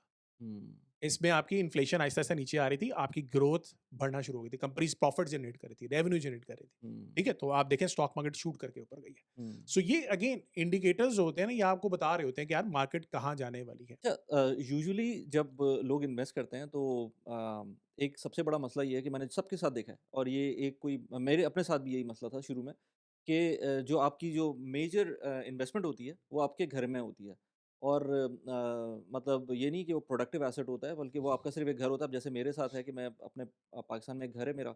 अगर आज भी मैं अपनी पूरी नेटवर्थ का एक सिंगल कंपोनेंट निकालूँ तो मेरा अपना घर है। हुँ, हालाँकि मैंने इतनी डाइवर्सिफ़िकेशन कर ली है, लेकिन फिर भी अभी वो घर इस वक़्त भी एक सिंगल बिगेस्ट एसेट है, जो कि अब मुझे समझ में आता है कि कितनी बड़ी एक गलती थी। अब गलती कहें ना कहें, वो एक एक मेंटल एसोसिएशन भी होती है, आप उसको इंश्योरेंस हेज भी कह सकते हैं कि हुँ, आपको पता है कि अगर कोई भी मसला होता है, आपके पास एक फॉलिंग बैक ऑप्शन है। बट उस फॉलिंग बैक ऑप्शन का एक लिमिट होनी चाहिए ना। वो लोग जो है ना, जिस वक़्त वो लेते हैं, वो अपनी पूरी की पूरी नेट वर्थ उसके अंदर लगा देते हैं, इनफैक्ट कर्ज़ा भी लेते हैं उसके अंदर जाने के लिए। तो आपके हिसाब से एक तो पोर्टफोलियो डाइवर्सिफ़िकेशन होती है स्टॉक्स के अंदर ना, कि आपने इस सेक्टर में करना है, इस सेक्टर में करना है, लेट्स हुँ, से आपने हुँ। इस मार्केट में करना है, इस मार्केट में करना है। Apart from that overall portfolio diversification आप खुद अपने लिए किस तरह से करते हैं? अच्छा वैसे तो अल्लाह का शुक्र है मेरा अपना घर है ऑलरेडी और मैंने विदिन जो बिज़नेस मैंने किया था क्योंकि एक तो अच्छी चीज़ है बिज़नेस में डायरेक्टली चला गया। विदिन 5 इयर्स मैंने अपना हुँ, घर जो है बना लिया था इन हुँ, पाकिस्तान। तो वो एक अल्लाह का शुक्र है। तो हुँ, अब नॉर्मली लोग नहीं कर पाते, ठीक है? बट यहाँ पे है कि जो रियल कहा जाता है अब इसका हर बंदे का डिफरेंट है, ठीक है? कोई बंदा जो है पूरी ज़िंदगी लगा देता है यार घर बनाना है, ठीक है? हुँ, वो उसके ऊपर होता है, वो कहते हैं कि सिक्योरिटी है, उसको कोई मसले आते हैं कि जो रेंट वाला बंदे तंग कर रहा है कि यार आप निकल जाओ या इतने पैसे आप बढ़ा दो, तो फिर हम आपको रखेंगे, ठीक है? हुँ, ये होता ही है, ठीक हुँ, है? सो हुँ, एक चीज़ तो ये है हुँ, स्टेबिलिटी के हिसाब से हर बंदे का डिफरेंट होता है हुँ, कि वो चाहता है कि अपने मैं अपना घर हो, ठीक है? सही। जो मेजर जो बड़े इंस्टीट्यूशनल इन्वेस्टर होते हैं, ये बड़े-बड़े जो इन्वेस्टर्स होते हैं, जैसे अंबानी को अगर मैं कोट करूँ, तो वो ये कहता है कि जो आपका घर की जो नेट वर्थ है, ऑफ द एंटायर आपकी जो नेट वर्थ होनी चाहिए, वो आपका 2% होना चाहिए, ठीक है? हुँ, अब आप हुँ, अंदाज़ा करें कि उसका हुँ, इंडिया के अंदर कितना बड़ा घर है, तो वो एक्चुअली में ये कहता है, ठीक है? अब हर हुँ, बंदे को डिपेंड करता है कि वो 10% ऑफ द नेट वर्थ या 15% या इवन 50% रखना चाहता है, हुँ, वो उसके ऊपर है, ठीक है? इस पे मज़ीद हम शायद नहीं कहते, लेकिन जितना कम है, उतना भी एक तरीके का बेहतर होता है और अगर इन केस आपको रेंट पे जाना पड़ता है, तो मैं ये बात करता हूँ कि अब बहुत से ज़्यादा स्टूडेंट्स इवन लईक भाई एज़ वेल, लईक भाई जो हैं वो कहते हैं कि मैं तो अपने जो भी मेरी प्रॉपर्टीज़ है, मैं तो सेल करके इसमें आ रहा हूँ। स्टॉक्स में डालते हैं। हाँ, स्टॉक्स में इवन मतलब टी-बिल्स वगैरह कॉम्बिनेशन करके डालूँगा और मैं पोर्टफोलियो मैनेज करके चलूँगा, ठीक है? तो वो उसमें मुझे बहुत ब बेहतरीन रिटर्न आएगा, ठीक है? और उन्होंने हिस्ट्री भी देखी हुई है, अब स्टूडेंट्स को मेरी हिस्ट्री देखी है, मेरे बहुत से स्टूडेंट्स यही कर रहे हैं। रेंट पे हैं, वो चाहते ही नहीं है कि हमारा घर बने, वो उनको पता है कि यार कौन से स्टॉक्स परफ़ॉर्म करने हैं, कौन से सेक्टर परफ़ॉर्म करेगा और अगर इन केस नहीं करेगा तो पैसा कहाँ जाएगा? क्योंकि हमेशा हमने बात की कि इंस्टीट्यूशनल इन्वेस्टर पैसा मूव करता है, हुँ, ठीक है हुँ, ना? हुँ, या 2 ही मार्केट्स हैं, रिस्क ऑफ है, वो वहाँ पे जाएगा। इवन लेट्स सपोज़ अब हम बात कर रहे थे कुछ अर्सा पहले अभी थोड़ी देर पहले कि आपकी जो यूएई की मार्केट है वो 2014 में इसकी प्राइसेस गिरना शुरू हो गई। हुँ, ऐसे ही है ना? हुँ, 2014 में क्या हो रहा था? लीडिंग इकोनॉमिक इंडेक्स नीचे आ रहे थे। पूरी दुनिया के आ रहे थे। सो इसका रियल एस्टेट के साथ भी कनेक्शन है। Even you can time real estate as well. Hmm, ठीक है? हुँ, सो रियल एस्टेट जब आपकी फिक्स इनकम ऊपर जाती है, आप देखेंगे रियल एस्टेट भी उसी टाइम नीचे आती है। 2014-15 में भी नीचे आया था, 2022 में भी इसके रेट थोड़े नीचे आए थे। यूएई ने फिर भी थोड़ा बहुत सस्टेन कर लिया था बिकॉज़ यहाँ पे थोड़ी-सी डिमांड ज़्यादा थी। बट ओवरऑल वर्ल्ड में भी यही चल रहा था। फिर हुँ, दोबारा से राइज़ हो गया 2023-24 के अंदर और कोविड के बाद से फिर वहाँ से भी राइज़ हुआ था। तो ये कनेक्शन होता है, ठीक है? सो this is how you diversify कि आपने किस तरह से करना है। अच्छा, अब सेक्टर्स में आ जाते हैं। जो मैंने अभी आपको शुरू में ग्राफ दिखाया था, ये एक्चुअली में मैं स्टॉक्स के जो कलर्स वाला है, रेड, ग्रीन वाला जो मैंने आपको दिखाया था, ये मैं स्टॉक्स स्टूडेंट्स को भी रिकमेंड करता हूँ कि यार जब भी आपका रेड कलर आ रहा है, सो ये पाकिस्तान के ऊपर है। आप इवन इंटरनेशनल मार्केट्स के ऊपर भी इसी तरीके से अपने कलर्स बना सकते हैं। अमेरिका के अंदर कुछ 2-3 फैक्टर्स होते हैं, क्वांटिटी ईजिंग भी आपको डालनी होती है, 2-3 चीज़ें और डालते हैं। वो खैर मैंने बहुत बहुत डिटेल में हो जाएगा। लेकिन इवन पाकिस्तान को देखा जाए, तो मैं रेड कलर के अंदर क्या कहता हूँ, आप 20% आ जाओ स्टॉक्स के अंदर, 80% अभी भी आप आ सकते हो टी-बिल्स के अंदर। ये आपके ऊपर मेरी सजेशन है, ठीक है? अब 80% अगर आप उसमें करोगे तो टी-बिल्स का रेट या बॉन्ड्स का रेट जो है आपका 14-15% भी आपको वहाँ पे मिल रहा है, ठीक है? Which is well and good. आप हुँ, 15% बना लो, ठीक है? आप देखोगे मार्केट जब तक ये रेट नीचे नहीं आएगा, मार्केट नहीं परफ़ॉर्म करेगी। तो 80-20 कर लो, 80 स्टॉक्स में सॉरी 20 स्टॉक्स में 80 उधर, ठीक है? जैसे ही ये ग्रीन कलर आना शुरू हो जाए, तो लाइट ग्रीन में मैंने उनको कहा कि चलो यार अब आप 60-40 आ जाओ, 60 स्टॉक्स में आ जाओ, 40 में आ जाओ। और इवन मैंने कई स्टूडेंट्स को कहा जो रिस्क ज़्यादा लेने वाले 80-20 कर लो, 80 स्टॉक्स में, हुँ, 20 इसमें। हुँ, और जब आपका डार्क ग्रीन आता है, ये होता है पीरियड आपका जब एवरेज इंटरेस्ट रेट जितना मैंने निकाला हुआ है, जो कोई भी बंदा निकाल सकता है और आपका वो नीचे आ जाए एवरेज से नीचे और डिक्रीजिंग साइड पे हो। ठीक है? This is the that moment जब आपकी मार्केट्स बहुत अच्छा परफ़ॉर्म भी कर रही हैं, बिज़नेस ग्रो भी कर रहे हैं, आप 100% पे आ जाओ। ठीक हुँ। है? कोई मसला नहीं, 100% आ जाए। इसमें ऐज का फैक्टर भी आएगा या एज का फैक्टर वही मैंने बताया ना कि रिस्क जो ज़्यादा लेने वाले हैं, वो ज़्यादातर आपके ठीक यंगस्टर्स है, ही होने हैं सही और है। आप आपको रिकमेंड भी हम ये करते हैं कि आप जितना अर्ली स्टार्ट करें, 20 से स्टार्ट करें। अब वॉरेन बुफे ये कहता है कि मेरी पहली जो इन्वेस्टमेंट थी, वो 11 साल की थी, इससे पहले मैं टाइम ज़ाया कर रहा था। हुँ, ठीक है? तो आप 11 साल की एज में, हाँ। सो 11 साल और दूसरी एक और इम्पोर्टेंट बात ये है कि वॉरेन बफे की जो मेजर जो वेल्थ क्रिएशन हुई है, वो 60 साल के बाद हुई है। हाँ, So so that is it takes compounding. time. Yeah, compounding takes time. Compounding Yes. Test है। अब Yeah. यहाँ पे वही बात आती है, अब सेक्टर्स पे भी बात कर लेते हैं। Hmm. अब मैं ये कहता हूँ कि जैसे रेड ज़ोन है, अब रेड ज़ोन में सेक्टर्स कौन से परफ़ॉर्म करेंगे, ठीक है? हर कंट्री के डिफरेंट हो सकते हैं, ठीक है? अब जैसे मैं पाकिस्तान में बात कर रहा हूँ, red what does red zone mean? Interest rate ऊपर, Hmm. इन्फ्लेशन ऊपर, महँगाई ऊपर आपकी, ठीक है? आप देखो महँगाई आ कहाँ से रही है? Hmm. कोई ना कोई बिज़नेस ऐसा कर रहा है ना, कोई ना कोई तो कहीं से महँगाई आ रही है, ठीक है? सो महँगाई ज़्यादा पाकिस्तान में कहाँ से आती है? ऑयल से आती है, ठीक है? Hmm. अब ये मैंने एक लेक्चर में बताया था कि हर कंट्री की इम्पोर्ट एंड एक्सपोर्ट आप लोगों ने कहाँ-कहाँ से देखनी है, हर कंट्री की देख सकते हो, चाहे जो भी कंट्री है, ठीक है? अगर इम्पोर्ट बहुत ज़्यादा एक चीज़ एक कंट्री कर रहा है, तो वो डिपेंडेंट है उस रॉ मटेरियल के ऊपर। अगर वो बहुत ज़्यादा उसकी चीज़ इंक्रीज़ कर गई है ना, तो वो हिट करेगा और मेजॉरिटी जो है वो ऑयल ही होता है डेवलपिंग कंट्रीज़ के अंदर, ठीक Developing है? countries में। सो Hmm. ऑयल अगर इंक्रीज़ कर रहा है, what does that mean? Oil and gas exploration companies will perform, ठीक है? Hmm. अब ये रेड कलर की मैं बात कर रहा हूँ। सो इसका मतलब है कि आपके पाकिस्तान के अंदर oil and gas exploration companies हैं, वो एक तो नंबर वन ऑयल का रेट निकालती हैं ऑयल के इंटरनेशनल रेट के ऊपर, प्लस डॉलर के अंदर निकाला जाता है। ठीक है। ये स्टैंडर्ड है, ठीक है? अब वो रेट आप देखें 2022 के अंदर भी और इवन 2018 जब मैं ये रेड कलर जब भी मेरा चल रहा था, तो उसके अंदर जब आपके इंटरेस्ट रेट जब ऊपर जा रहे थे, तो ऑयल का रेट भी ज़्यादातर ऊपर था, 2022 में खास तौर पे। सो ये oil and gas exploration companies performed, ठीक है? Hmm. पीओएल के अंदर मैंने काफ़ी स्टूडेंट्स को इन्वेस्टमेंट कराई थी, क्योंकि उसने 35% परफॉर्म किया था उस साल, जहाँ मार्केट ने -5 किया था। सो वो क्या कर रही थी कि ऑयल का रेट तो ऊपर जा रहा है, तो बिज़नेस से पैसा बन रहा है, साथ में एक्स्ट्रा पैसा टी-बिल्स में भी डाला हुआ था। तो Hmm. डबल पैसा बना रहे थे। तो Hmm. खैर ये तो बैलेंस शीट वगैरह में आप जाके प्रॉपर जब एनालिसिस करते हैं, तब सीखते हैं, ठीक है? सो एक सेक्टर ये हो गया। अब इंटरेस्ट रेट ऊपर जाते हैं, तो बैंक्स बहुत ज़्यादा पैसा बनाते हैं, ठीक क्योंकि है। पाकिस्तान में तो मैं मेजॉरिटी अवाम को बेवकूफ़ समझता हूँ कि Hmm. आप करंट अकाउंट में डाले हुए पैसे, वो फ्री का पैसा है। इवन सेविंग्स अकाउंट के अंदर भी जो है वो 5% दे रहे होते हैं, जिस वक़्त असल में टी-बिल्स का रेट 11% चल रहा होता है। नहीं, नहीं कम होता है थोड़ा-सा, वो देयर इज़ अ स्टैंडर्ड। अच्छा, अब तो स्टैंडर्ड दैट है। That is a standard from state bank कि आप इससे ज़्यादा नहीं कर हुँ। सकते। अभी रिसेंटली उन्होंने वो इंक्रीज़ कर दी लिमिट। इसी वजह से आपको बैंक्स इस साल परफॉर्म करते हुए नज़र आए हैं। हाँ, बहुत ओके। ज़्यादा परफ़ॉर्म है। तो वो हुँ। शर्त जो है वो हटाई थी एसईसीपी ने, ठीक है? अच्छा जो सेंट्रल बैंक है उसने, ठीक है? अच्छा दूसरी चीज़ जो हम बात कर रहे थे कि जो बैंक जो है इंटरेस्ट रेट जब ऊपर जाएगा तो बैंक्स की मौजें लग जाती हैं। वो सिंपल क्या करते हैं जो जिन कंपनीज़ को देना भी है लोन, एक तो महँगे में देंगे लोन, ठीक है? दूसरी बात वो कोशिश ये करते हैं कि हम टी-बिल्स बॉन्ड्स में डाल दें। हुँ, आपका करंट अकाउंट पे 0% रिटर्न दिया, बिल्कुल। आपका पैसा उठा के 20% सीधा-सीधा। हुँ। आपके पास आते हैं ना कि बार-बार के सर अकाउंट खोलें, आपको ये बेनिफिट देंगे, वो देंगे, और आपको ये दूसरा क्रेडिट अब कार्ड मैं देंगे। उसको पता नहीं क्या बोलूँ, लोग कहना शुरू कर देंगे शरिया कंप्लायंट जो बैंक्स है वो हाँ, जो है ना ज़्यादा इस तरह के क्रिएट करते हैं मसले। हाँ। उनको ज़्यादा प्रॉफिटेबिलिटी जब भी वहाँ पर बन रही होती है। हाँ, और वो सकूक्स में कर रहे होते हैं। तो हाँ, सकूक्स का भी तकरीबन वही रेट चल रहा होता है। अब इसमें अलग एक डिस्कशन वो हो एक जाएगी अलग चक्कर बट है इसीलिए मैं उसमें जाना नहीं चाह रहा। लेकिन हाँ, दे आर शरिया कंप्लाइंट में जगह है, तो उसका भी रेट तकरीबन उतना चल रहा है जितना हाँ, आपके वो टी-बिल्स वगैरह का चल रहा होता है, ठीक हाँ। है? सो ये अगेन आपके पैसे से किया, अब बैंक दूसरा हो गया, हुँ, ठीक है? तीसरा आपके फर्टिलाइज़र आ जाते हैं because fertiliser Pakistan is an agriculture country. तो जब भी मामलात कोई गड़बड़ होते हैं ना, तो गवर्नमेंट की कोशिश होती है कि यार इस सेक्टर को ना बेनिफिट थोड़ा-सा दे दें ताकि किसानों के ऊपर बोझ ना आए, हुँ, ठीक है? हुँ, तो वो सब्सिडीज़ दे देते हैं, इस तरह की चीज़ें देते हैं। फिर ये पूरा सेक्टर डिविडेंड भी बहुत देता है। तो इंस्टीट्यूशन में सर आपको पता है, जब भी हालात बुरे होंगे तो डिविडेंड वाली कंपनीज़ में तो रास भी रहना है। फर्टिलाइज़र सेक्टर आ गया। हुँ, फिर पावर सेक्टर, जब भी हालात बुरे आएँगे तो आपकी एनर्जी कॉस्ट बिजली की कीमतें बढ़ा देंगे। किसको फ़ायदा होगा? हुँ, पावर सेक्टर, ठीक है? सही। फिर 5वां आ गया आपका जो आपके फूड एंड सेक्टर है। वैसे म्यूचुअल फंड्स फूड सेक्टर में इसलिए नहीं जाते क्योंकि कंपनी छोटी-छोटी हैं, तो उसमें नहीं जाते। बट नेसेसिटी है, तो वो तो पैसा तो म्यूचुअल फंड करेंगे। नेशनल फूड टाइप की कंपनीज़ में नहीं जाते? नहीं, नेशनल फूड में फिर भी अब हाँ, चले जाते नहीं, हैं। हाँ। मतलब मेजरली जो उसमें जो छोटी-छोटी कंपनीज़ हैं, उसमें उसमें अक्सर नहीं, नहीं जा रही ठीक है। होती हैं। अच्छा ये तो चलें ये तो सेक्टर्स हो गए, लेकिन लेट्स से अगर मैं एसेट क्लास डाइवर्सिफिकेशन की बात करूँ, मैं गोल्ड में जाऊँ, तो वो क्या सिनेरियो होता है? और गोल्ड का जो अभी बुल रन आया है एक एक खतरनाक किस्म का, हाँ। उसको आप किस तरह देखते हैं? आगे कैसे चलेगा? अच्छा एक यहाँ पे मेरी पॉडकास्ट भी है सरमाया पे, आई विल हाईली रिकमेंड। मैंने बताया था कि गोल्ड जो है ना, जो इस टाइम उसकी रियल वैल्यू बनती है वो $9,000 के पास बनती है, ओह! ठीक अच्छा। है? हुँ, और ये मैंने जब जिस टाइम रिकॉर्ड किया था तो तकरीबन आई थिंक $3,200 $3,300 पे था। यार मैंने और लाइक ने हमने मिलकर डिसाइड किया था इसको करना है। हुँ, अच्छा अब हर बंदा जो था वो नीचे आके कहना शुरू किया कि भाई क्या हो गया, ये क्या हुँ। सिनेरियो चल रहा है, ये तो और ये कब की बात 4000। है? जब ये तकरीबन 3200 6 थे? मंथ्स हाँ, 6 आई थिंक 6 मंथ्स या 8 मंथ्स अगो हाँ, आई थिंक, ठीक है? अब हुँ, मुझे एग्ज़ैक्टली याद नहीं है 32 पे था 35 पे था, मतलब 4000 से तो नीचे था कन्फर्म, हुँ, ठीक है? तो मैंने ये भी कहा था कि अब मुझे लग रहा है पहला जो इसका जो टच होगा वो 4500 पे करीब जाके होगा, क्योंकि एवरेज वो जो नंबर मैं यूज़ कर रहा था, हुँ, वो उसके पास बनती है, ठीक है? और वो विदिन 2 मंथ्स 3 मंथ्स वो सीधा $4500 पे चला गया। अच्छा अब यहाँ पे गोल्ड को ना हमेशा मैं ये नहीं कहता कि आपने गोल्ड को डाइवर्सिफ़ाई करना चाहते हैं, हुँ, बट अगेन पोर्टफोलियो के अंदर आप 20% से ज़्यादा ना रखें, ठीक है? फिर 20% अच्छा, 20% से ज़्यादा ठीक है, आप नहीं ना सही। रखें। ज़्यादातर आपने रखना चाहते हो, रख सकते हो, ठीक है? हाँ, आप मेजरली 50% भी जाना चाहते, that's up to you. But you have to understand the fundamentals of gold, hmm. ठीक है?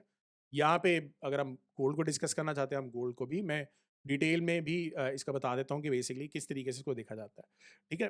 गोल्ड को नहीं, मैं डिस्कस लेकिन लेकिन वो फिर हमारा वो टॉपिक कहीं और ही चला जाएगा बट आप कहते हैं 20% के करीब। लोग नॉर्मली कहते थे कि 5 से 10% लेकिन अभी रिसेंटली मैंने किसी और को शायद जॉर्ज सोरोस ने बोला था या किसी ने कि अब वो भी जो है वो 20% पे जा रहा है कि हाँ, जिस तरह से बुल रन हुआ है उसका और जिस तरह की सिचुएशन मनी प्रिंटिंग हुई है हुँ। और जिस तरह से हाई वैल्यूएशन है स्टॉक्स की तो वो भी 20% के करीब अब बड़े-बड़े इन्वेस्टर्स भी उस तरह की बात करते हैं। एंड देन अगर हम ऑल्दो कि हमारा टॉपिक नहीं है और मैं खुद भी क्रिप्टो में ऐसा इन्वेस्ट नहीं करता बट क्रिप्टो भी एक अलग एसेट क्लास है जिसमें आप क्या कहते हैं लोगों को क्या रिकमेंड करते हैं क्रिप्टो के लिए? क्रिप्टो में भी अगेन 5 टू 10% ज़्यादा नहीं, इससे ज़्यादा आई नहीं। थिंक हाँ, हाँ, इतना कर लें बिकॉज़ वो और गोल्ड एक्चुअली में जो इसकी बेसिकली हम कहते हैं गोल्ड की कोई इंट्रिंसिक वैल्यू नहीं होती, जी। बट गोल्ड की जो इंट्रिंसिक वैल्यू है that is basically anti reserve currency. Hmm, तो आपकी रिज़र्व करेंसी दुनिया की जो भी चल रही होगी, हुँ। अगर उसकी वैल्यू गिर रही है, तो इसका मतलब है उसके against gold and the cryptos will follow up. अच्छा मैं एक और चीज़ आपसे पूछना चाह रहा था कि जो जो बहुत एक क्लीशेड टर्म है time in the market versus time in the market. तो यस। आपका जो मुझे पूरा सिनेरियो लग रहा है उसमें आप टाइमिंग कर रहे होते हैं। उसमें उसी के अंदर ज़्यादा ऑफ कोर्स पैसे बन रहे होते हैं। हुँ, बट अगर आप टाइमिंग नहीं करें और सिर्फ़ मार्केट के अंदर रहें और एज़ अ नॉर्मल इन्वेस्टर जो कि उसको पता है कि यार ये पैसे मुझको 10-15 साल तक नहीं चाहिए। Hmm, but I just keep on investing ठीक है वो कंपनी आपको क्योंकि कंपनीज़ तो बड़ी-बड़ी कंपनीज़ थी ना कि research in motion, blackberry hmm, Nokia इस तरह की कंपनीज़ भी तो डाउनफॉल पे गई हैं। तो आप हुँ। कंपनीज़ के अंदर अगर आप इन्वेस्ट करेंगे तो आपको लाज़मी टाइमिंग करनी पड़ेगी। उसके बगैर आप 1 साल 2 साल बाद कंपनीज़ की आज एप्पल ज़बरदस्त चल रही है, हुँ, बट हो सकता है 2 साल बाद कंपनी अच्छी चल रही हो बट स्टॉक नीचे आ जाए फॉर एनी रीज़न। बिल्कुल। सो आपको टाइमिंग करनी पड़ेगी। सो आप क्या कहते हैं timing the market versus time in the market? हाँ, बिल्कुल ऐसे ही है। इसके एक सर्वे भी किया गया था और इसमें बेसिकली कहा था कि अगर आप साल के 5 बेस्ट दिन आप मिस आउट करते हैं, तो you will actually make 15% less than what you can could have made in that year. तो एग्ज़ैक्टली मुझे उसका नंबर याद नहीं है, but this is the way it is.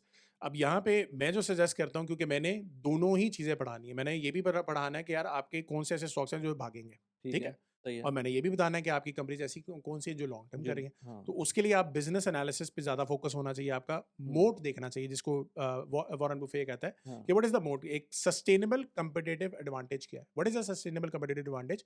कि बेसिकली एक कंपनी जो है अगर वो उसके मामलात ख़राब होते हैं, तो उसके पास कौन-सा एक ऐसा एडवांटेज है जिसकी वजह से वो उसको सस्टेन कर सके, सही। ठीक है? अच्छा आपने एक बात मुझे और भी कही थी जो कि बड़ी इंटरेस्टिंग लगी मुझको कि आपने फॉरेक्स के अंदर भी फंडामेंटल्स देखते हैं और उसके क्योंकि नॉर्मली फॉरेक्स के अंदर लोग चार्ट्स देखते हैं हुँ। और उसके ऊपर अलग बात कर सकते हैं कि टेक्निकल वर्सेस फंडामेंटल के अंदर बट अगर हम उसको ना भी टच करें तो फॉरेक्स की फंडामेंटल्स किस तरह से देखते हैं और उसको आप किस तरह से ट्रेड ट्रेड करवाते हैं?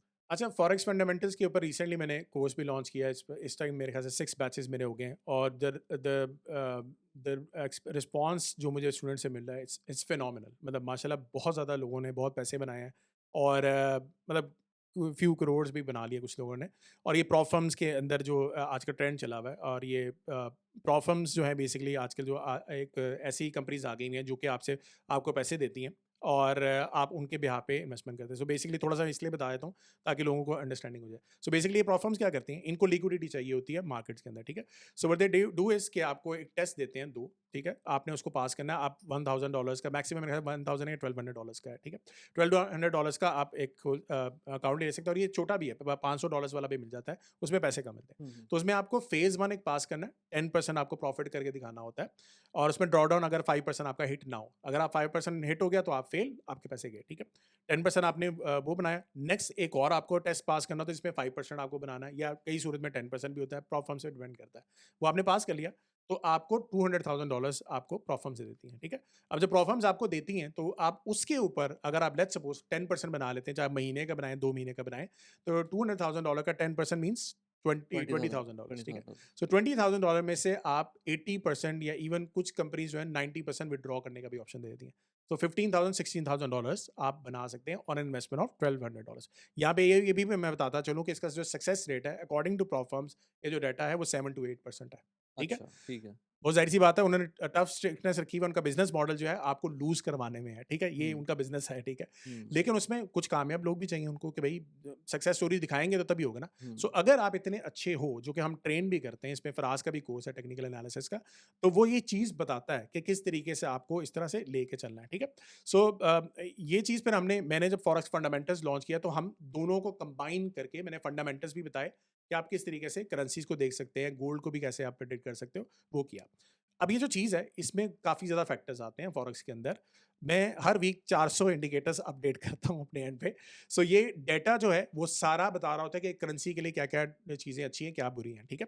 अब वो उसमें आपकी आउटपुट के डाटा आएगा, आपका लेबर का डाटा आएगा, आपका इन्फ्लेशन का डाटा आएगा, आपका हाउसिंग का डाटा आएगा, आपका स्टॉक मार्केट का डाटा आएगा, आपका लीडिंग इकोनॉमिक इंडेक्स का डाटा आएगा।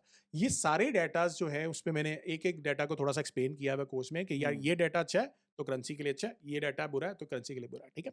वो हर वीक के अंदर हम देखते हैं। सो एक करेंसी अगर एक एक के स्ट्रॉन्ग फैक्टर चल रहे हैं, दूसरे के नीचे चल रहे हैं, तो वो आपको पता लग जाएगा। जैसे कि डॉलर के 2025 से लेके टिल जुलाई अगस्त तक आपके डाटा बहुत वीक था। तो डॉलर नीचे ही गिरता आ रहा था, ठीक है? हुँ, फिर जुलाई ऑनवर्ड्स जो है वो थोड़ा-सा ज़्यादा इंक्रीज़ होना शुरू हुआ, तो अब आप रिसेंटली देखें 2-3 महीने के अंदर वो थोड़ा-सा इंक्रीज़ करा है। सही। सो ये डाटा होता है। अब इसके अंदर आपकी मैं जो कोर्स में पढ़ाता हूँ, monetary policy and fiscal policy. वो कैसे इफ़ेक्ट करेगी आपकी करेंसी के ऊपर? अमेरिका के लिए डिफरेंट हो सकती है, यूएई के लिए डिफरेंट हो सकती है, ठीक है? फिर आपका जो उसके बाद endogenous factors and exogenous factors, ये 2 फैक्टर्स मैं एक्सप्लेन करता हूँ। What is an endogenous factor? वो वाले सारे फैक्टर जो कि आपके एक करेंसी के ऊपर एप्लाई हो रहे हैं, ठीक है? और एक्सोजेनस फैक्टर्स आपके वो फैक्टर्स होते हैं, वो सारे फैक्टर जो 2 करेंसीज़ की कंपैरिज़न देखा जाता है। ये दोनों में से किसका ज़्यादा अच्छा है? अगर हो सकता है दोनों के अच्छे जा रहे हैं, लेकिन जिसका ज़्यादा अच्छा जा रहा है, वो ज़्यादा अच्छा परफ़ॉर्म कर रहा होगा, ठीक है? हुँ, हुँ, सो एक्सोजेनस फैक्टर्स आ गए। फिर उसके बाद one report is commitment of traders report. ये बहुत ही मज़ेदार किस्म की रिपोर्ट है।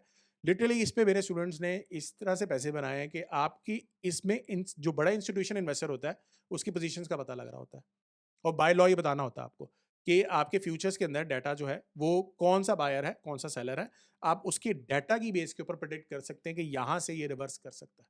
राइट। सो वो करेंसीज़ के और हम ये सारी कॉम्बिनेशंस करते हैं, फिर टाइमिंग के टूल हैं, फिर आपके सीज़नैलिटी बहुत ज़बरदस्त है। सीज़नैलिटी के ऊपर करेंसीज़ बहुत ज़बरदस्त परफ़ॉर्म करती हैं। आपको पता होता है कि दिसंबर में कैसा परफ़ॉर्म करेगी। जैसे ऑस्ट्रेलियन डॉलर जो है, अक्टूबर, नवंबर, दिसंबर ज़्यादातर बहुत अच्छा परफ़ॉर्म करती है, because it is linked with stock market. तो अच्छा, स्टॉक मार्केट के साथ ऑस्ट्रेलियन डॉलर इसलिए लिंक है क्योंकि उसका जो इंटरेस्ट रेट है, वो थोड़ा-सा ज़्यादा है as compare to other countries. So इसको कहते हैं कैरी ट्रेड।